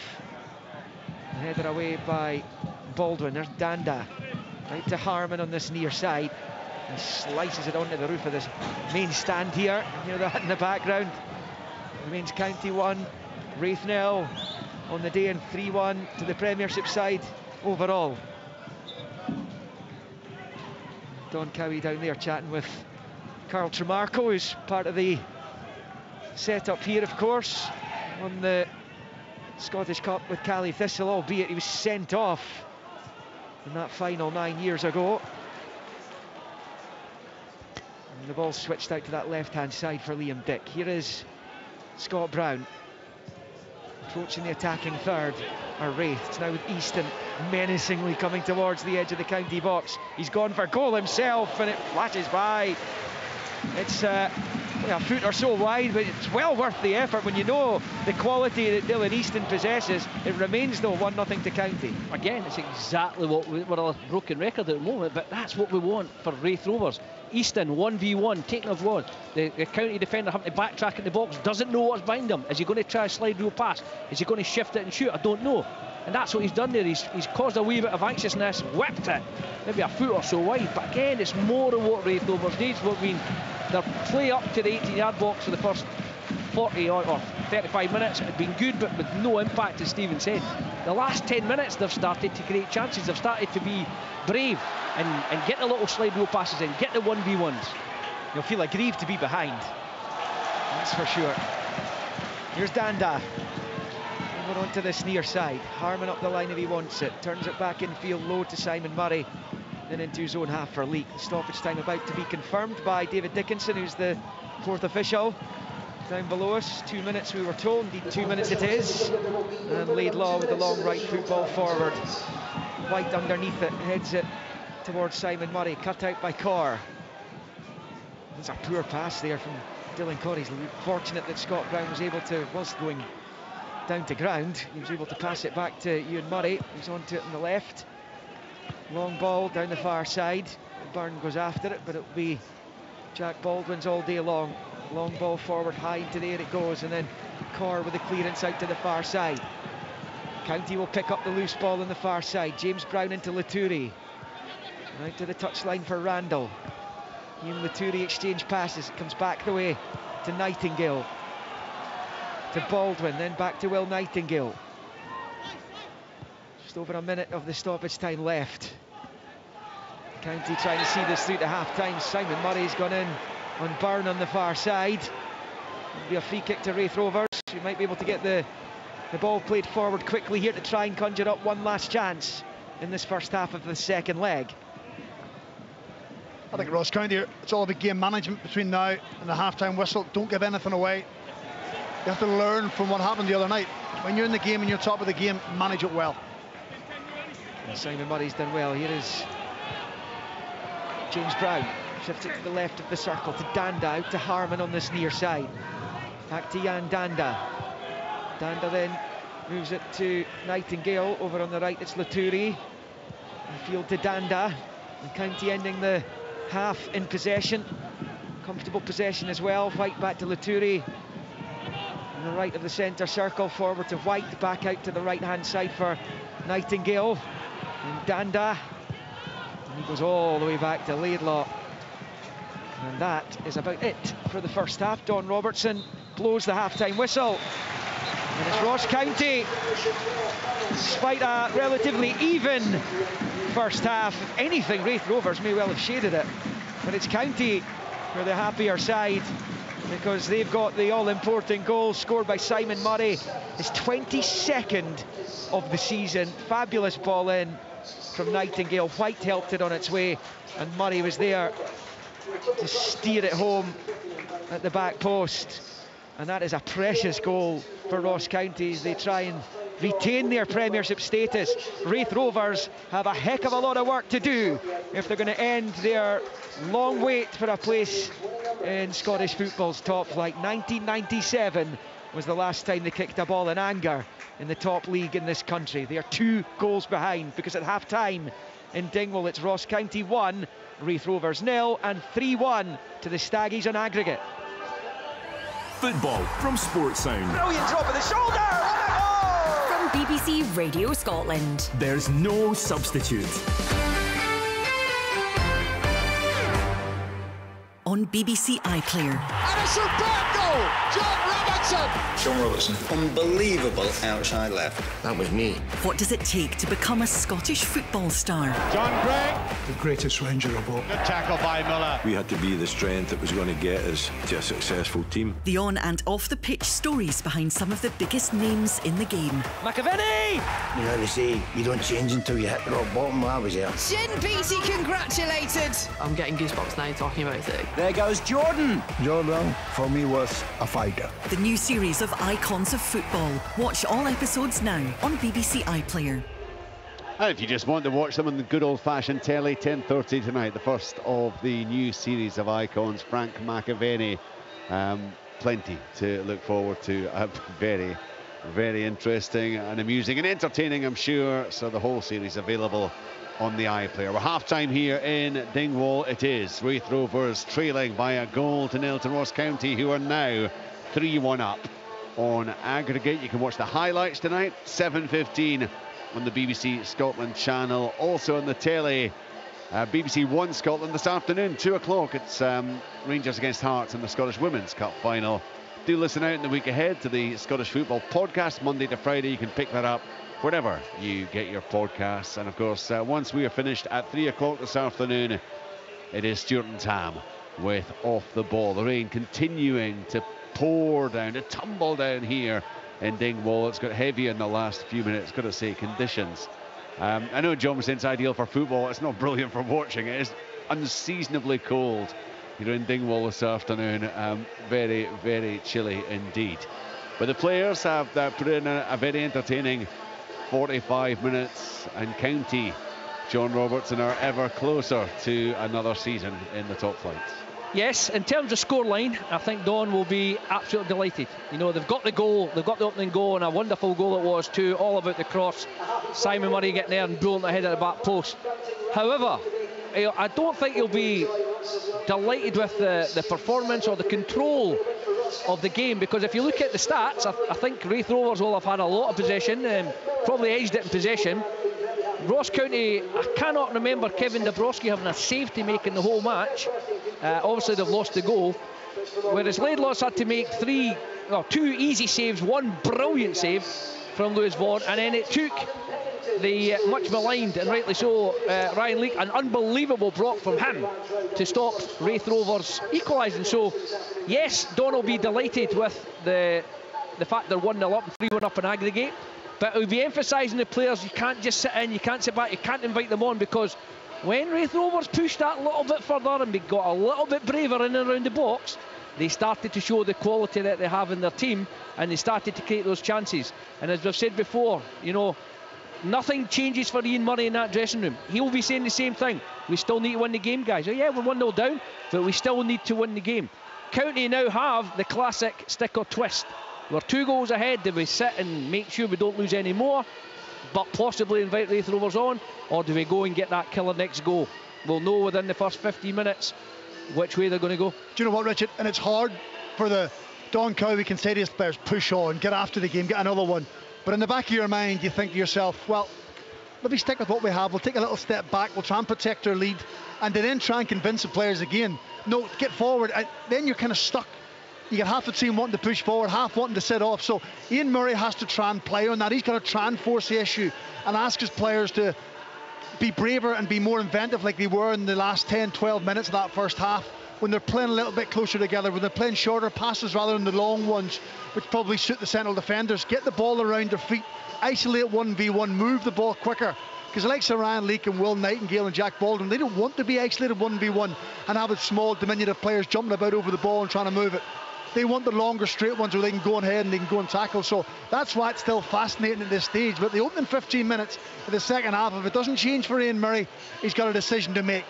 What does he do? Does he Zach Rudden? Does he go Jack Hamilton? Does he go Callum Smith? He has to mix something up. He has to make the changes, because after 60 minutes, if they haven't scored, then it tells you the players on the pitch might not get the breakthrough. So he's got to have his input.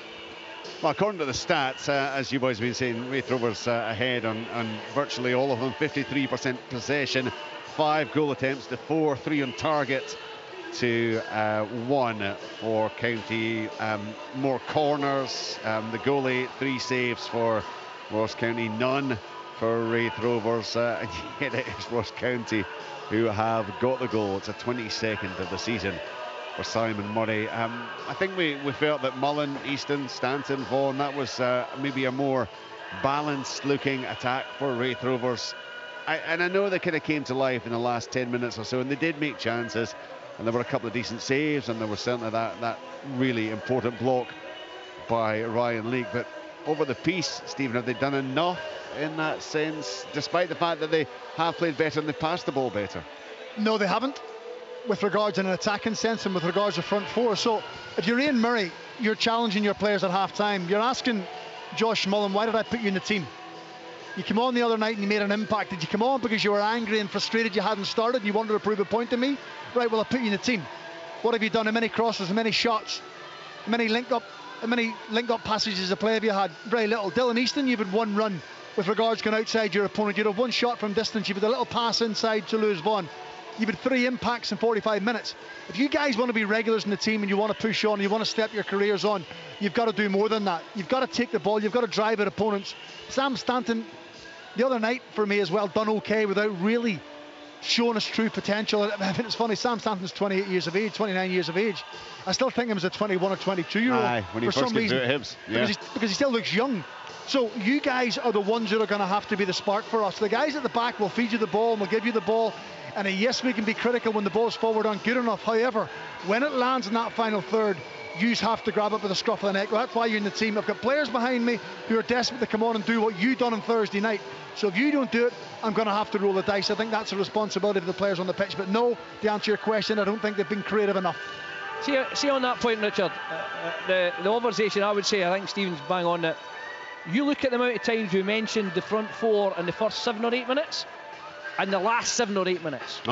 That's when Raith Rovers are really on top in both spells. They started the game really bright. We talked about starting on the ball. Easton, Mullen, Vaughan. And then the last 7-8 minutes when they had chances, Easton, Mullen, Stanton, Vaughan on the chance, having a shot there. Unfortunately, in the middle half hour, where Ross County scored as well, they were never involved in the game, and never. I don't think Liam could count on one hand the amount of times he spoke their name, because they weren't getting him on the ball. It was more Brown and Matthews and Byrne that were getting on the ball, but they weren't doing anything in the last third. For Raith Rovers to get through, to win the match in the first instance, whether it takes extra time and penalties, they need to have what they had in the first 8 minutes and the last 8 minutes.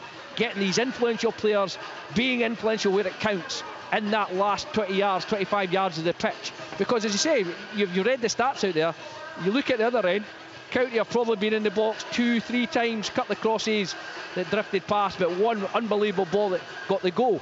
They've been content to try and play the game and try and manage the game.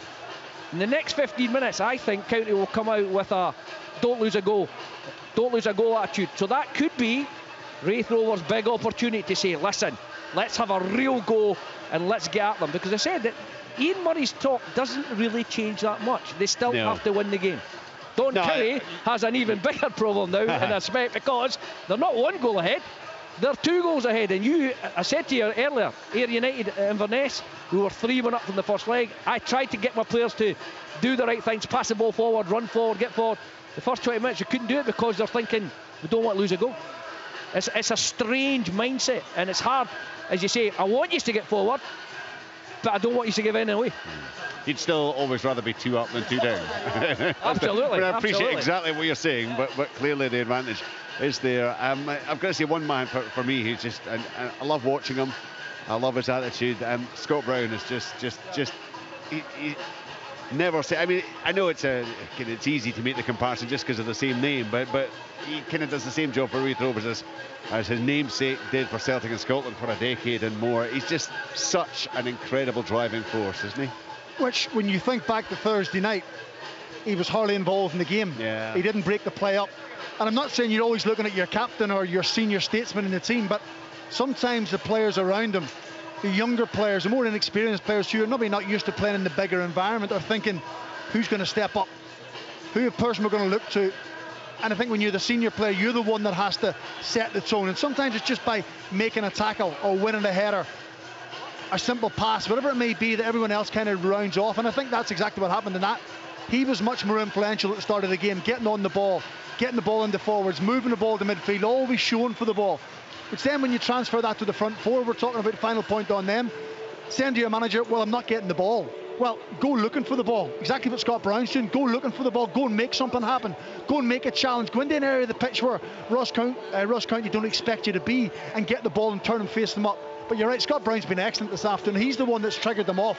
He's the one that's broke up the play. He's the one that's shown the energy and the appetite, because he's at an age, Richard, where as your years tick by, you think your chances of going to the top flight diminish year on year if you're stuck in the Championship. So he's probably been thinking to himself, one day I want to get back and play in the Premiership and show what I'm all about. And I think his attitude's showing that this afternoon. It is County who have the lead, though. John was outlining the issues there might be there, and certainly it would get very nervy in here should Raith Rovers get the goal. But the bottom line is we must not overlook the fact that they have come out. Yes, they've been outplayed for parts of that first half, but they've done the job, John. They've done what they need to do. When it gets to the playoffs at every level, it's getting through, it's winning the game, it's getting the job done over the two legs. And if you had said to Don Cowie, you'll be 2 goals ahead with 45 minutes to go at home, he would have bit your hand off it. Anybody in the playoffs would have said that. 2-0 up with 40 minutes to go, yeah, absolutely, we'll take that. And all we're saying is we're being football people here.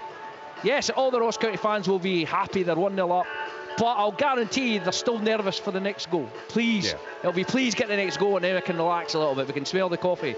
Raith Rover fans will be saying, well, we come up here, we'll go behind, but we get the next goal. If it's 1-1, I tell you what, if it's 1-1 with 15-20 minutes to go, dearie me, the County fans won't thank me for saying it, but what a finish that'll bring to it. But the Raith Rover fans will be hanging on. We now know the next goal is absolutely crucial. I can't see, we've seen it, but I can't see Rovers coming back from 3 goals behind if Ross County get it. If the Rovers score, goodness me, anything could happen. But as we say, County are huge favourites at the moment. For me, it's how they handle the next 15 minutes.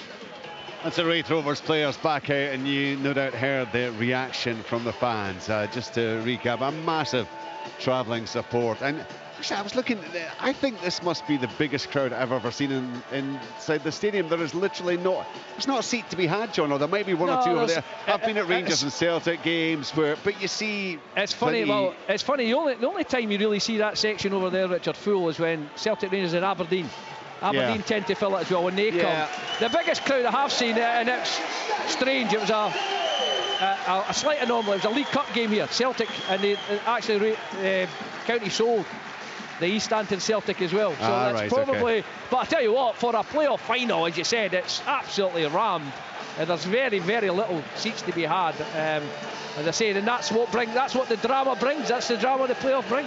Yeah, I did have a quick look back. It said that the record attendance was 8,000, so it was obviously a pretty random number for a game against Rangers that actually raised the funds to build the jail end back in the 1960s. Anyway, players back out. We're about to get the action up and running. Sports Sound live on BBC Radio Scotland. 1-0 County against Raith. The lead 3-1 in aggregate. It's back to Liam McLeod. 2014, 2018 and 2021 are the years the Championship side has prevailed in the playoffs. As Raith get the second half underway in the rain and the wind, and Dingwall going right to left, shooting towards their own fans. And Raith in the yellow jerseys, the blue shorts, the yellow socks with the blue tops, County in their navy blue will shoot towards the jail end. It was Hamilton in 2014, Livingston in 2018 and Dundee in 2021. The Premiership side has stayed up every other year, including a year ago. County spared themselves. Josh Sims with a decisive penalty in a shootout. Bouncing balls awkward for Kevin Dubrovsky. He gets onto it and it will be bowled out to this near side for Ewan Murray, left of his own box into the midfield. Laturi though wins it back for the hosts, and then James Brown picks it up, crosses in low ball. Dubrovsky's to tip it behind. He's not sure where that ball was looping towards. May well have just been going wide actually, but Dubrovsky wasn't sure, and he pats it behind for the corner for County. It was a real strange ricochet there, because the defender was trying to clear it. It's ricocheted back to his own goal, and they say Dubrovsky, he's not got time to think about it. He's just backpedaling there. He doesn't know if it's a foot wide or a foot in. He does the right thing, he claws it past, and I think he clattered himself into the post for good measure. Seems to be okay though. He stands in the centre point of his goal, just off his goal line. group of players in the 6, and there's another group to the back end of the penalty area. Danda with the corner from the right-hand side, and it comes, the header's in! A second goal for County, and Jordan White gets it! And that may now be the goal that preserves Ross County's top-flight status. Early in the second half of the second leg, it's Ross County 2, Raith Rovers 0, and it is 4-1 to the Staggies overall. Well, it's a hammer blow to Raith Rovers, no doubt about it. And I'll rewind it about a minute ago when Ewan Murray got the ball off the goalkeeper. He rolled a straight ball into Sean Byrne. Ball intercepted, ricochet out for a corner kick, and they score from it. The last thing Ian Murray would have said before they come out for the second half: start it strong, play in their half, don't take any risks, don't give them any encouragement. And they played right into the hands of Ross County, and it looks a huge uphill task, but for Ross County, what a perfect time to get the second goal in the game. And it's deja vu. It's exactly the goal they scored the other night there, out swinging corner, the big guns. I mean, they've got a huge height advantage with the back three there, and Jordan White, Simon Murray, etc. It's the same corner, it's whipped in, Jordan White's got free, he bullets a header in, and that will show that Ross County will really relax now. They'll calm down. It's exactly what Don Cowie. Almost went in there from a long ball from the halfway line, and Dabrowski was again scampering back towards his own goal. There's no corner. That looked like it was going in. Well, it's bizarre. It's a clearance from the Ross County defenders. It's Dabrowski's about 12 yards out. The ball has hit the sodden turf, skidded over his head. He's getting nowhere near it and landed on the top of the net. Unbelievable. And it was just arms and legs in the goal. I mean, the length of his arms and his legs, he was all over the place. He's a lucky, lucky boy. Long from Dabrowski with the right foot into the midfield. It drops, header forward by Nightingale. Well, Raith Rovers don't need to look too far back for inspiration. They're going to have to do what Ross County themselves did 12 months ago and come from 3 down. They've got more time than Ross County had before they started their jaw-dropping comeback against Partick Thistle. There'll be a free kick here for the Staggies left of the centre circle. It's the dream start to the second half for the home team. Within 2 minutes of the restart, get a second goal on the day. Free kick into the box, White heads it on and right through to Dabrowski. Long old way back now for Raith Rovers. But for Ross County, that pressure valve just starts to relax a little bit, and now we'll try and see them get on the ball. Raith Rovers are going to have to commit, going to have to throw men forward. Ian Murray's going to have to mix something up. Does he go with 2 bigger strikers to try and force the issue? I'm not so sure, but he needs to do something, because at the minute they're staying in the Championship. It was Jack Baldwin who got his head onto that corner on Thursday. It was Jordan White this time. It is an 8th goal of the season for White. He's off the 11 he managed last term. For that, potentially the most important goal he scored in Ross County colours. Down this right-hand side goes Nightingale. He's managed to knock it forward. Murray giving chase, but Corr is there for Raith Rovers, but he slices it out, and it will be a throw-in on this near side for Ross County. The 2 managers down there, both excellent footballers in their day. Ian Murray, though, it's going to be very difficult for him to G the troops up now from this point. Dylan Easton, he goes down, he was fouled, and again he goes back to what I was saying late in the first half, John. Raith Rovers would have felt aggrieved to be going in 1-0 down at half-time. They now find themselves 2-0 down and 3 back on the aggregate. Yeah, they would have done. As I say, they had the better in the first half, there's no doubt about it, but this is where we talk about the man management, the game, the experience of the Premiership teams against the Championship teams. Stephen's right, the pass from Murray is a shocker. He's given them no chance to turn and play. He's been robbed blind. That's something you might get away with in the Championship. You're not going to get away with this level, and it's not killed Ty Stone dead, but it makes County huge favourites. They've got to change. Did they match up? Did they go back 3, put 2 strikers up? They've got nothing to lose now, nothing to lose. But it's a perfect. Don Cowie couldn't have envisaged a better start to the second half than that. Getting a goal within the first couple of minutes, and as you say, Stephen says, you'll find now the County players will relax. Yeah, and Liam Dixon's given it away in a really bad area. James Brown with the cross, very deep. It's going to beat everyone and go behind for the goal kick, but Ian Murray, as soon as he saw Liam Dick give that ball away, crouched down onto his knees in dread at what may follow. But at a point in the game here, Stephen, where this could all collapse dramatically for Raith Rovers. Well, it seems to have unnerved a few of the players, and Liam Dick being one of them. Made a pass just before that he put right in the middle of the pitch, then he miskicks that one. So clearly that second goal has really killed the spirit and killed the morale of some of the Raith Rovers players, which is why Ian Murray's the one now, the manager, who has to try and inject that back into them by making that change tactically or personnel wise. Yeah, there is going to be a personal change. We'll get to Brian in a moment. Here come Rovers. It's Lewis Vaughan taking the ball down inside the county box. He was onside, he's gone down and then chopped to the ground. The edge of the box was Easton. Rovers will continue. Stanton's scuffed efforts blocked. That looked like a possible free kick in the edge of the box there when Dylan Easton went down, as Ewan Murray gives it to Scott Brown, and then back to Ewan Murray to Carr. John. Yeah, I think it was a follow through. I think the initial part winning the ball was fine, but I think his trailing leg certainly caught Lewis Vaughan there. It's one that, you know, he gave a free kick early in the first half that to Raith Rovers was very soft. That looked more of a free kick there. But say Raith Rovers now, they've got to push forward, yes, we know that, but they've still got to do it with a degree of authority, a degree of confidence. They can't just go gung-ho just now, otherwise County will just pick them off. It can't be desperation. You're right, John, I agree. Scott Brown for Raith. Forward he comes. Pulls it out to the right-hand side. The cross from Mullins cut out and behind for the corner. Well, we felt Raith Rovers needed the next goal when they were 1-0 down. They certainly need it now. Let's go to Brian McLaughlin. Yeah, I think Ian Murray is going to be showing caution to the wind. Yeah, Zach Rudden is the player coming on. He'll be replacing the right fullback, Ross Matthews. There you go. Well, he has to, and that's just what I said. He's matching up now, so he's going 3 at the back. He'll probably go 3-3-4, unless Brown, is he signaling to Brown to go to right back?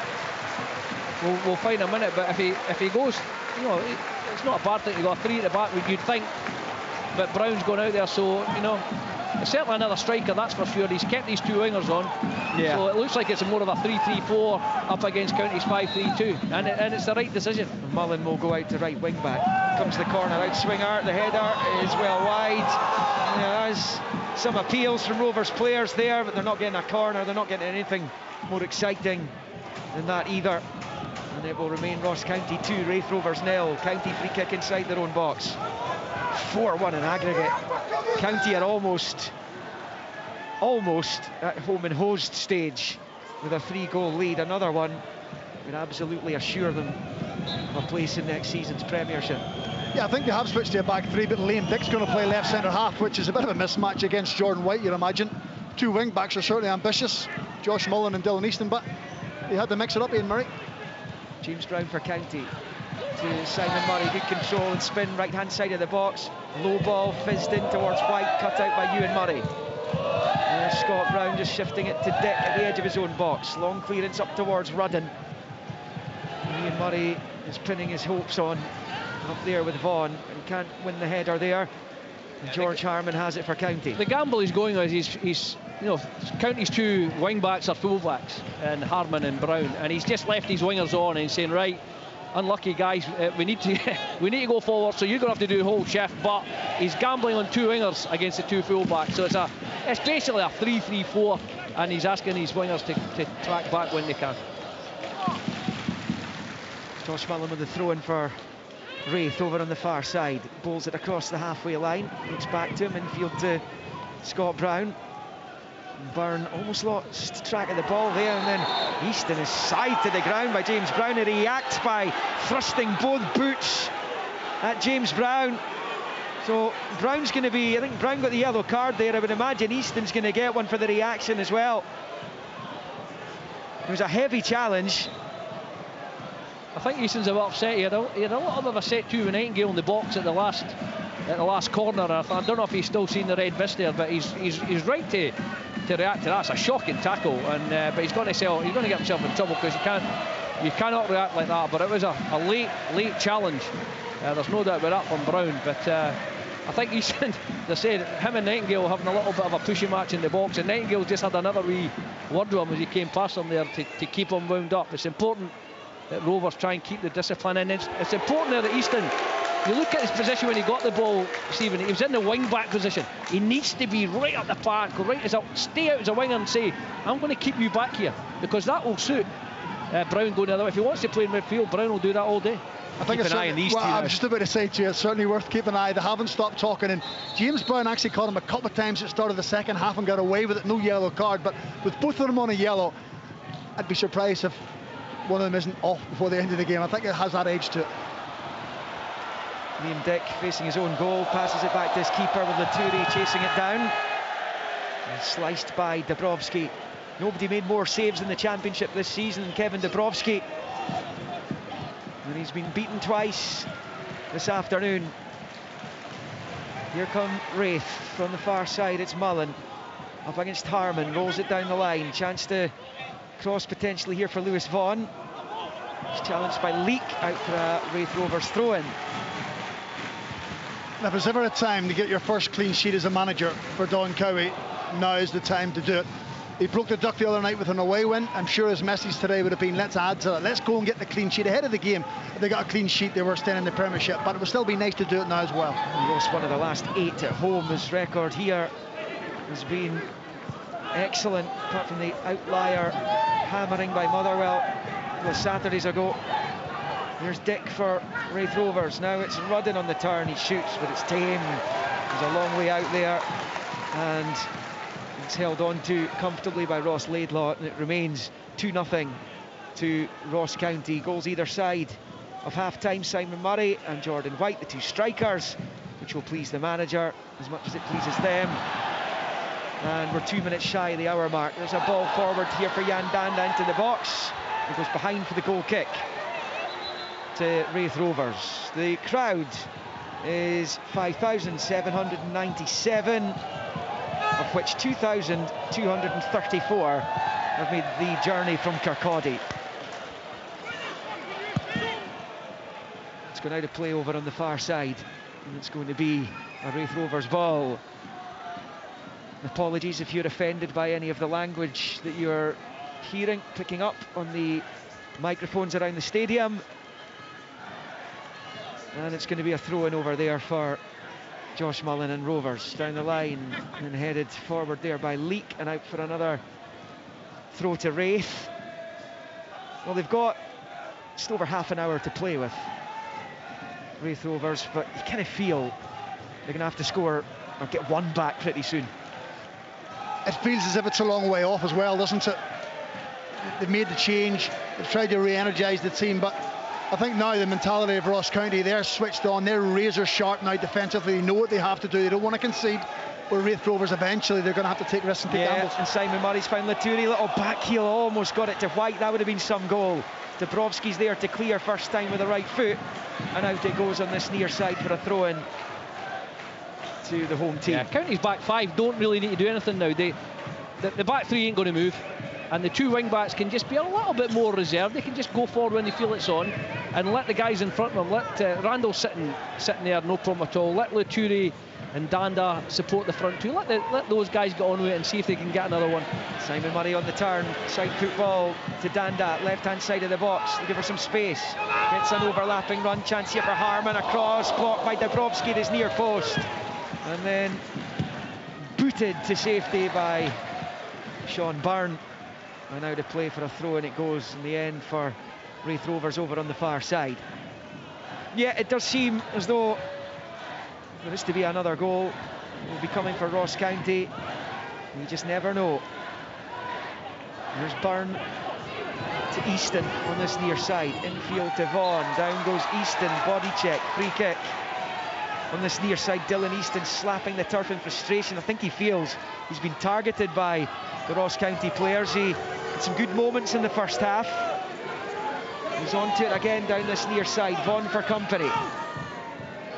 Easton rolls it back to Mullen. Mullen first time to Vaughan, just slipped on the soggy surface, and it will go behind for a goal kick to Ross County. And not much for the Raith Rovers supporters to cheer this afternoon. And that yellow wall behind the goal to our left being defended by Ross Laidlaw in this second half of this second leg, which County lead 2-0 and 4-1 in aggregate. And you look at body language and you can see Jack Baldwin talking to his players. Will Nightingale, they're encouraging, they know they're almost there. Yes, there's what, 27 minutes to go, but they know they're almost there. With regards Raith Rovers, it's almost shrugging the shoulders, let's get back into shape. because they're wanting someone to produce something, a bit of magic out of nowhere. And you have to say, over the 2 legs, I'm not sure they've threatened that. I'm not sure someone has shown enough ability to really go and produce that little bit of magic. So they're hoping for something to fall their way, but Ross County look really in control of this game. Thrown on the far side, Harmon takes down the line for White. White loses out, and it's knocked out for a throw into County over on that far side. It's very difficult, John, to see a way back for the Championship team at this point. The second goal is really relaxed Ross County players and relaxed the crowd a bit, and they're doing the right things now. They're just knocking balls up for Jordan White and Simon Murray to play, and at the moment Raith are looking just a little bit frantic. There's Danda from distance, and it's not that far away from our angle. Might well have been a bit further past than we can tell from where we are at the back of the main stand, where he's whipped that one towards goal, like Easton did in the first half. It's to the left of the D, but it goes behind for the goal kick to Raith Rovers. Stays County 2, Raith 0 on the day. Just when he gets the ball, it's perfect shape for him. He wants to start it outside the post from that left-hand side and bend it into the far corner. Kevin Dabrowski didn't move. We can't see it with the angle. I just looked at the net expecting the net the balls, but that's Jan Danda at his best, trying to manipulate the ball. Long from Dabrowski into the County half. Baldwin heads it out to the far side. Danda back to Harmon, who wins the throw-in off Lewis Vaughan. The refs overruled the linesman. Free. Give me a throw-in on the far side for Rovers, which Mullen's over. Into Stanton, back out towards Mullen, bobbles out, back off Harmon for another Raith throw-in. Bowled forward by Mullen again, but County get back onto it, and it's now with Simon Murray, infield to Danda. Danda back to Simon Murray, who scored County's first this afternoon. Massive switch, a good one as well, to the right for James Brown, to the edge of the area for White, good turn, back onto the right, wonderful from White, and it's just wide. Well, I don't think I've ever seen that from Jordan White before.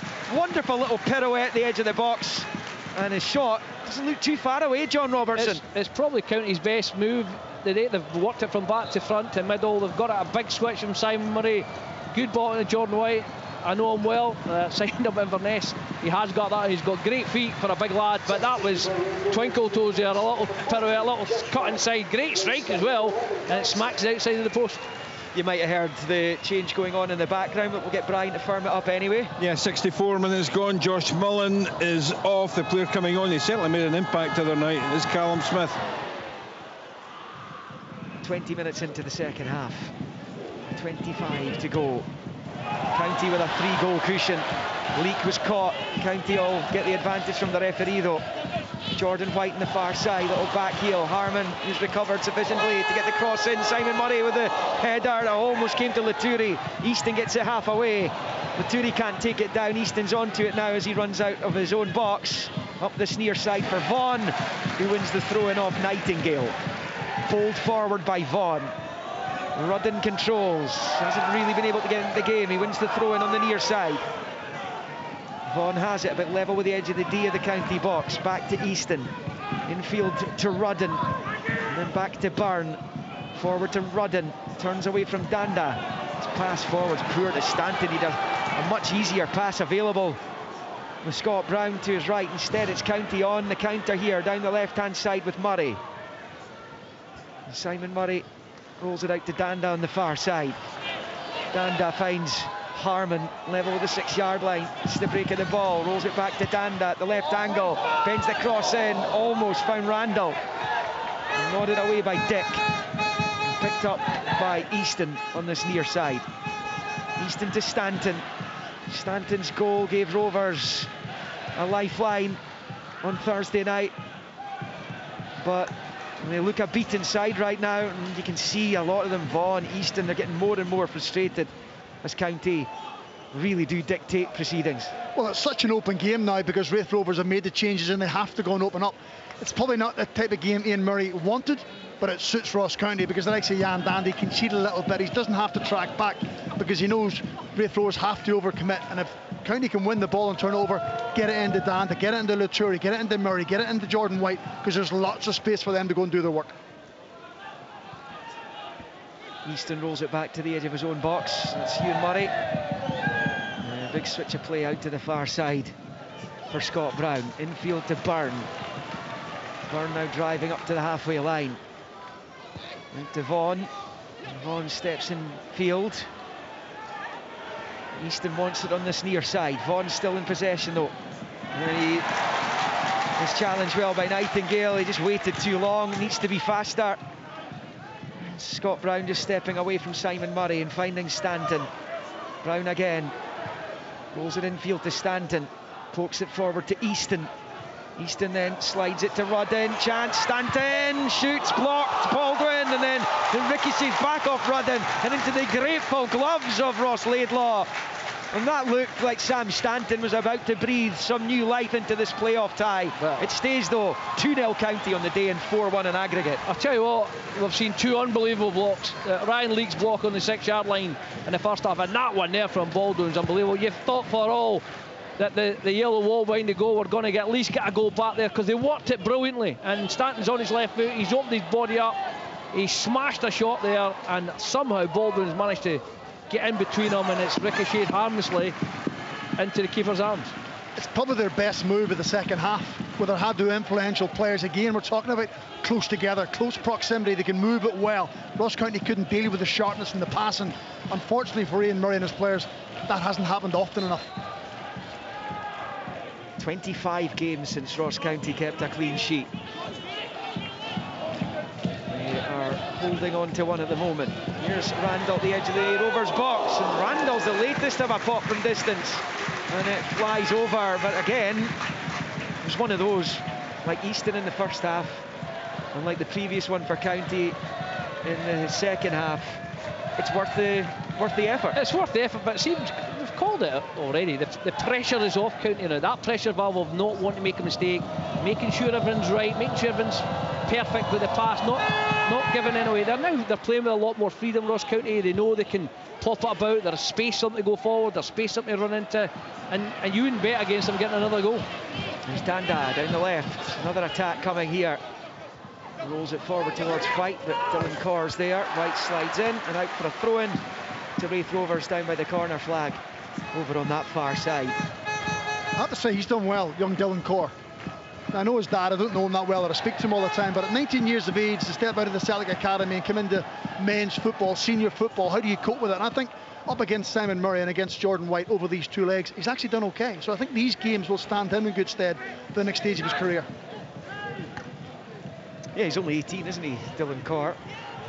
And although he wasn't in the first team at Celtic, he played in UEFA Youth League matches as well, which would have been a different challenge for him. As Rovers pick up here with Byrne. Back to Dick, and now it's with Scott Brown out to Easton on this near side. Easton back to Brown. It's a long ball forward, but it's going to sail harmlessly through to Ross Laidlaw. It's highlights of this match on Sports Scene this evening. That will be the final domestic output from BBC Sports Scotland for the 23-24 season. Still get the podcasts in the morning, of course, and attention very quickly will be turning to the national team in the next few days when they meet up. That friendly against Gibraltar a week tomorrow. It's a 5 o'clock UK time kickoff in Faro in Portugal, and then Finland on the Friday before the squad travel to Germany for the finals. As Easton's challenged by Simon Murray, brilliant backtracking from County's top scorer. He seemed to enjoy that. There's Scott Brown forward to Stanton. His pass towards Vaughan is cut out. Murray's chasing it, but he's not going to be able to keep it in play. And he goes out for a throw-in on this near side to Raith Rovers. Yeah, I think Simon Murray was happy with the tackle because Dylan Easton's obviously stirred a few of them up. And that's why he was actually cheering and shouting at Dylan Easton. Oh, Dylan Easton had his back to him. Will Nightingale's had a go at him. James Brown's had a go at him. So he's affected them, but ultimately Ross County have done the business over the two legs, and I think they'll have the last word. We are getting ever closer to ensuring top flight football next season. As Easton tries to put pressure on James Brown. Easton couldn't see James Brown's face, but he had a wry smile on it as it went out of play. Easton last Those two have been in a battle all afternoon. Throw into County on the near side. Baldwin to take. Bowls it forward. The little flick there by White, but it carries it through to Ewan Murray, who passes it low back to his goalkeeper, Dabrowski, off to our right. Long right-footed ball out to the far side. Underneath it's Harman. Cushion header forward to Danda. Back to Harman. Down the line there for Laturi. It's George Harman's goal that took the playoff final to extra time last season. Danda to Simon Murray. The other two goal scorers combining there. Raith get it away, and then Baldwin's the latest to have a go from over 30 yards, and he smacks it off the roof, the advertising on the jail end, and it will be a goal kick to Raith Rovers, and it will remain 2-0 to Ross County and 4-1 on aggregate. Yeah, I think that's a sign of how confident the back three are now. They can stride forward and know that they're very, very much in control of the tie and control the aggregate score there. The Baldwin drives forward and has a pop, as I say, but I think over for me, when you analyse everything, I think the first 80 minutes in Kirkcaldy set it up brilliantly for Ross County. They were dominant, they never gave Raith a sniff. The goal back gave the tie a little bit, and suddenly Millen and Corr had wee chances to get them level, but you know, apart from the first last 8 minutes of the first half, you know, County have just been strong, they've been solid, and they've done exactly what they've had to do to maintain their Premiership status. Byrne with a long free kick into the County box, comes out to this near side. Rudden keeps it alive. Here's Easton at the left angle in the penalty area. Back to Rudden, bends a cross ball in, and it's flicked half away. Dick heads it towards goal, but it's well wide. Rudden's furious because he thinks he's in a goal scoring position. Dick heads it past, and it will stay at 2-0 to County on the day and 4-1 overall. And we are at that point where Ross County began that, and just after that point where County began that incredible comeback at this stage last season. And it does not look likely for Raith Rovers. And I have to say that Jack Baldwin heading that ball coming into the box was a terrific ball in from Dylan Easton. Ahead of the two ties, I thought he was going to be pivotal. The experienced centre half, the experienced player in the team, manage a squad. Your level of performance was going to set the tone for the rest of the team. And I think over the two legs, he's been absolutely brilliant. He's prone to a couple of little mistakes and individual errors over the season, but I think over these two games, he's been a standout. Here comes Jan Danda. County going to make a change. We'll get to Brian in a moment. Danda up towards the edge of the box, left of the D. Couple of little step overs. Shimmies to his right, but Brown challenge as well. Randall out to the far side, keeps the County attack alive. Randall again. Low ball out to the touchline for White, to Simon Murray, then back to Jordan White. To Murray again. Simon Murray shoots, and what a goal that is! From Simon Murray! And that is how you do it! That's how you keep your place at the top table! Probably the season of his life for Simon Murray! He's up to 23 for the campaign, and Ross County will be playing Premiership football next season. Raith Rovers will be consigned to another season in the Championship. The wait will go on for them, but what a goal from Murray, and that is his season in one fell swoop there. It's Ross County 3, Raith Rovers 0, 5-1 in aggregate, and none of the drama of 12 months ago. What a goal to finish it. What a great little move down the left-hand side there into Simon Murray, and that absolutely ripped into the net. It's 20 yards out. He has smashed it. The ball has been about a yard high from the moment it left his foot to the moment it hit the net. Dabrowski, who's one of the best shot stoppers in the Championship, had absolutely no chance. And if there's someone who deserves to take County over the line, then Simon Murray is one of them.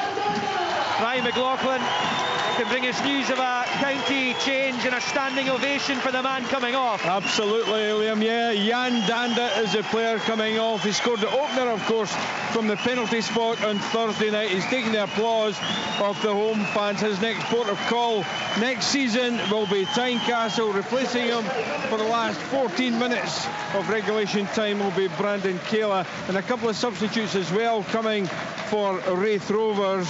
It's going to be number 7 Aidan Connolly and number 19 Jack Hamilton. Who's coming off, we'll tell you shortly. Yeah, the roof has caved in on Raith.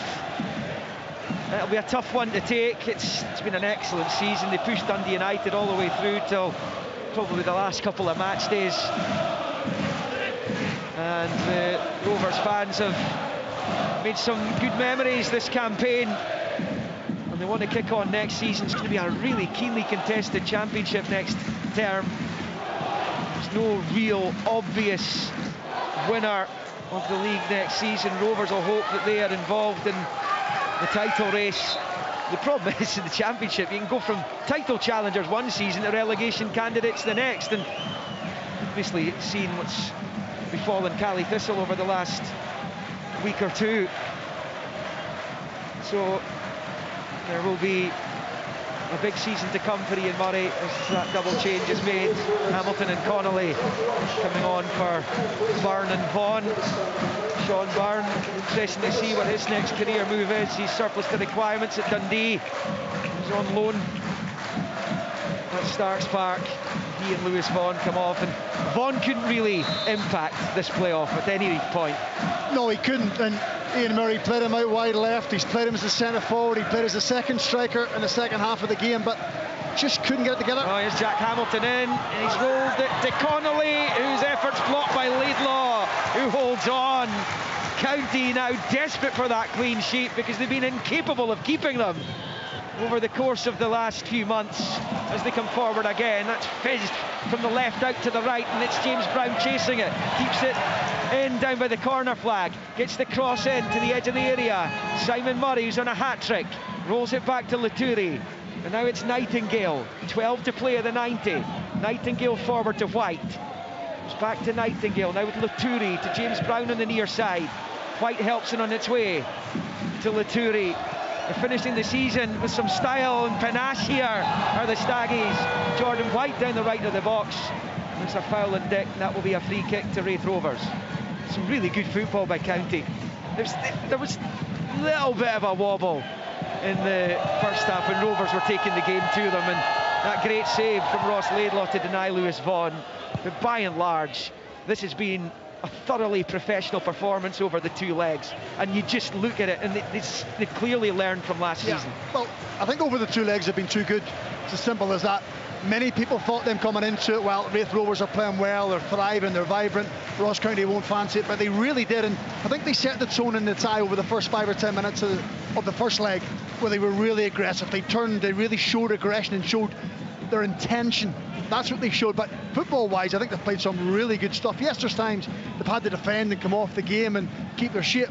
But in general, the majority of good players, or the impressive players over the two ties, have came in Ross County jerseys, and none more so than Simon Murray, who has absolutely lit the game up with that goal. But such an important player for Ross County. Raith have it the far side with Connolly up against Harmon. Gets the cross in. It's James Brown killing it on the chest, rolling it out of the box. Kella picks up on the far side and flicks it forward to White. Back to Kella. Jordan White's had the tricks out today. And County come forward with Kella. He finds James Brown looking for White, and he comes off his heel just behind him. And we'll go out for a throw into Raith Rovers on this near side. We have just moved into the final 10 of the 90. And it is Ross County strolling to victory in this year's playoff final. Yeah, you're just talking about Jordan White's bag of tricks. Every trick he's had in football, he's produced it in the last 15 minutes. He's backheeled, he's used his thigh, he's Cruyffed it, everything. That shows you the confidence and belief that's thrown through this team, and the pressure Alfie spoke about completely off, and the players are really relaxed, actually enjoying it.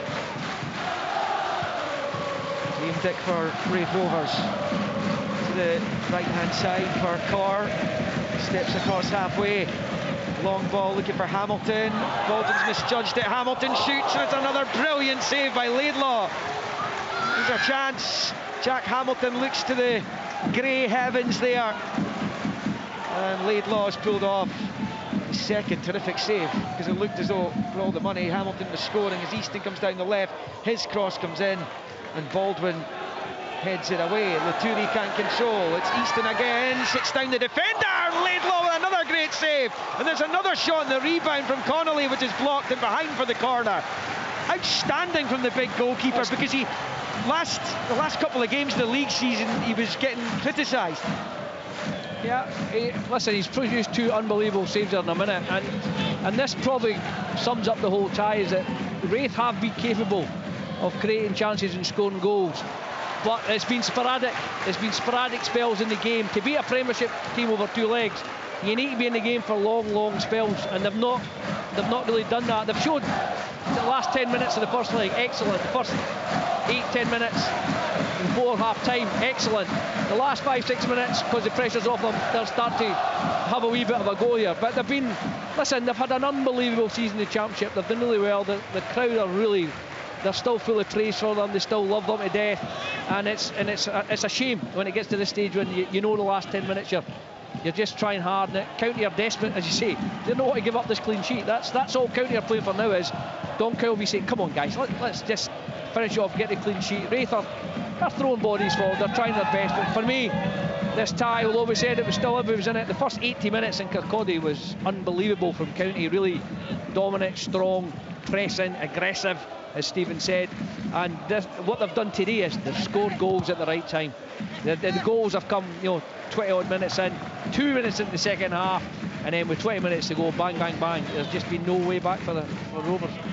Yeah, I mean, a lot of people talk about the playoffs and it being advantageous for the Premiership side coming in at the final, but what they don't have, the teams who have already come through the playoff system, is the kind of knowledge and wherewithal to get through a 2-legged tie, because County mismanaged it last season.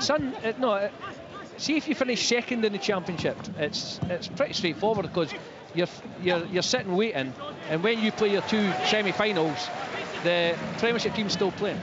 So in terms of that, it gives you, whoever finishes second has a really good chance. Where it's unfair is that teams that finish third or fourth have literally no chance, because you're having to play 6 matches in less than 3 weeks. Thistle came close last season. Here's Hamilton, and this time Laidlaw was rooted, but it goes past the left-hand post. There's nothing Laidlaw was going to be able to do about that one, and his clean sheet was in the lap of the gods there. But it's gone past. They've had their chances, Raith Rovers, which the guys were saying, a lot of them in recent times when the game is gone. They're 3-0 down and 5-1 in aggregate. County strolling to safety. It's just too little too late, because I was actually noting down the number of saves that Ross Laidlaw had to make in the tie until about 7 minutes ago, and it was 1, which was the one in the first half. He's now had 3 since then. So when you're 5-1 down, it's easy to throw caution to the wind and get men and have shots and overcommit. But at the pivotal time is when the game's finally poised. Can you do that? And Raith Rovers didn't get the balance to do that, hence the reason why they're losing by 5-1. But it's a big learning curve for them. They'll want to come back next year, if not automatically, and they've got to go through the playoffs. We spoke about last year's playoffs standing Ross County in good stead for this year. Well, if Raith Rovers end up here next year, this has to stand them in good stead. They have to learn from this season to take it into next season. And plus, there's a little bit of work to do in the summer. They need to be better going forward against the bigger teams. Yeah, it's been a frustrating day for Ian Murray. His team gave away another free kick over on that left-hand side. County will have an opportunity to swing the ball into the Rovers box. We're heading into the final 5 minutes of the 90. Don Cowie can afford to have a smile and a joke with the 4th official down there, David Dickinson. He was obviously part of the coaching setup a year ago. You'd be absolutely delighted he's not going through that again. It's interesting, as a manager, this is the time. It's not very often you get a time like this to enjoy it, trust me. With 5-6 minutes to go, you sit there and go, I can look around, I can relax, I can breathe, the job's done. So he should absolutely. Here's a chance at the back post. Header from Nightingale is blocked. Here's the 4th goal. Fabulous strike again from the edge of the penalty area, and Brandon Kayla rubber stamps County's place in next season's top flight. Another wonderful goal, just outside the box, left-footed, far left corner of the net. And the County supporters, having gone through all that stress 12 months ago, are loving life. It is Ross County 4, Raith Rovers 0. It's 6-1 in aggregate. And it's a brilliant finish from Brandon Kelly. I have to say, he's been impressive since he came on. everything Don Cowie will have asked for his players to be ruthless, not just defensively today, but in the attacking sense. When you get opportunities, go and drive the advantage home. Go and make sure you take advantage and take any hope away from Raith Rovers. They've done that, and they've been clinical right from the off. What a wonderful finish with his left foot from the edge of the box. Just adds the icing on the cake. Yeah. The Jordan White goal is a killer. You get that 2 minutes in the second half, then Raith have to take chances, they have to throw bodies on and forward, which they've done, and this is just rubbing salt into the wound. It's hard. You know, they've had a brilliant season, and you know, up till the Jordan White goal they were right in the tie still, but it's cruel. It's just a cruel side of football that they've now been put to the sword by a ruthless Ross County team. A really good county performance. Brian, a couple of changes for the Staggies. A triple change, the final changes of the season 23-24. Off is on comes Scott Allardyce, Jay Henderson and Michi Effetti. Coming off, Connor Randall, James Brown, and a double this afternoon, 23 for the season, number 15, Simon Murray. It's a brilliant tally for Murray. He actually was on fire last season as well in the first half of the campaign in the Championship when he was at Queen's Park. A big reason why Queen's Park ended up in the points tally that they did, and coming so close to promotion. But again, Queen's Park, an example of you can go from title challengers one season to relegation contenders the next. The Rovers will be keen to be the former, repeat this season, fighting at the right end of the table, but they've been blown away over the course of these two legs. Kella's first Ross County goal, that one. He's on loan from Birmingham, possibly first and last. That might be a free kick right in the edge of the box on the left-hand side.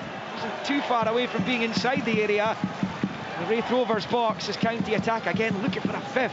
And they've got a free kick just to the left of the Rovers penalty area. It's hard to see from where we are, but I thought he looked just about on the line or inside the box. I mean, I don't know if Brian gets a better angle with the camera, whether it's a penalty or not, but certainly he has. Let's find out. He's outside the box when the pull comes, but yeah, definitely a free kick, but definitely outside the box. That's a young man that will be frustrated. Jay Henderson was at Inverness last year and was brilliant. He's hardly had a look at this year because of the system that County play. They don't really play with wingers. He's going to take the free kick. Henderson, who's looking to make an impression there, breaks off the one-man ball. Connolly back out to Henderson, whose ball into the box is cleared by Carr. Laturi heads towards the penalty area. White going after it on the left. The Rovers fans are staying. They'll want to show their appreciation to the players for the season. This goes behind for a Ross County corner over on the far side. We have moved into minute 90. Ross County 4-0 up and 6-1 in aggregate. Coasting. Absolutely coasting. Think of all the stress against Partick Thistle here. Here's Henderson, the edge of the box, turns, faces goal, and he shoots over the bar. He's obviously trying to make an impression right at the end of the stint. I feel for him. I spoke to him a few times, and he's been frustrated because just the system that they play, they don't really play with wingers, and he's found it really difficult to break through. So yeah, he'll love the fact he's on now. You saw a brilliant run, chopped down. He's had a shot. He's going to try and say, "Hey, come on, I can do something for you." Goal kick for Dabrowski to take. I don't think there was much he could do about any of the goals as Ian Murray and Don Cowie. A little hug down below us. The fourth official doesn't have his board in his hand, so there's no stoppage time. And Ross County will be playing Premiership football next season. They've survived the playoffs for a second successive campaign, but very differently this time. They've eased home after coming from 3 down against Partick Thistle a year ago, coming through via penalties. This was a lot more simple for them. Stanton's late goal in Kirkcaldy on Thursday gave Rovers hope, gave their fans hope that they could be promoted back to the top division for the first time since 1997. It's not to be for them. It's second-tier football for them once more next season. And for County, who through Danda's penalty and Baldwin's header took a 2-1 lead into this one, ran amok in the end. Simon Murray on 19 with a header at the back post. Jordan White just after the break. And then Murray added his second, County's third on 75 before that late Keller goal. The latter two goals were class from County. And that is how you deal with a playoff when you're the Premiership side. Expertly done by Don Cowie. I just wonder whether the announcement of Don Cowie as full-time permanent manager of Ross County will now come sooner rather than later. A man who came through the youth academy at this club, went all the way to the Scotland international side, is now going to get his opportunity to take the reins here. He loves this club, they love him. And he's just made his mark as a manager for the first time. He steered them to safety. The Rovers players crestfallen. Their time, they will hope, will come again. County are back again in the top flight. No, but one season they've been outside the top division since 2012.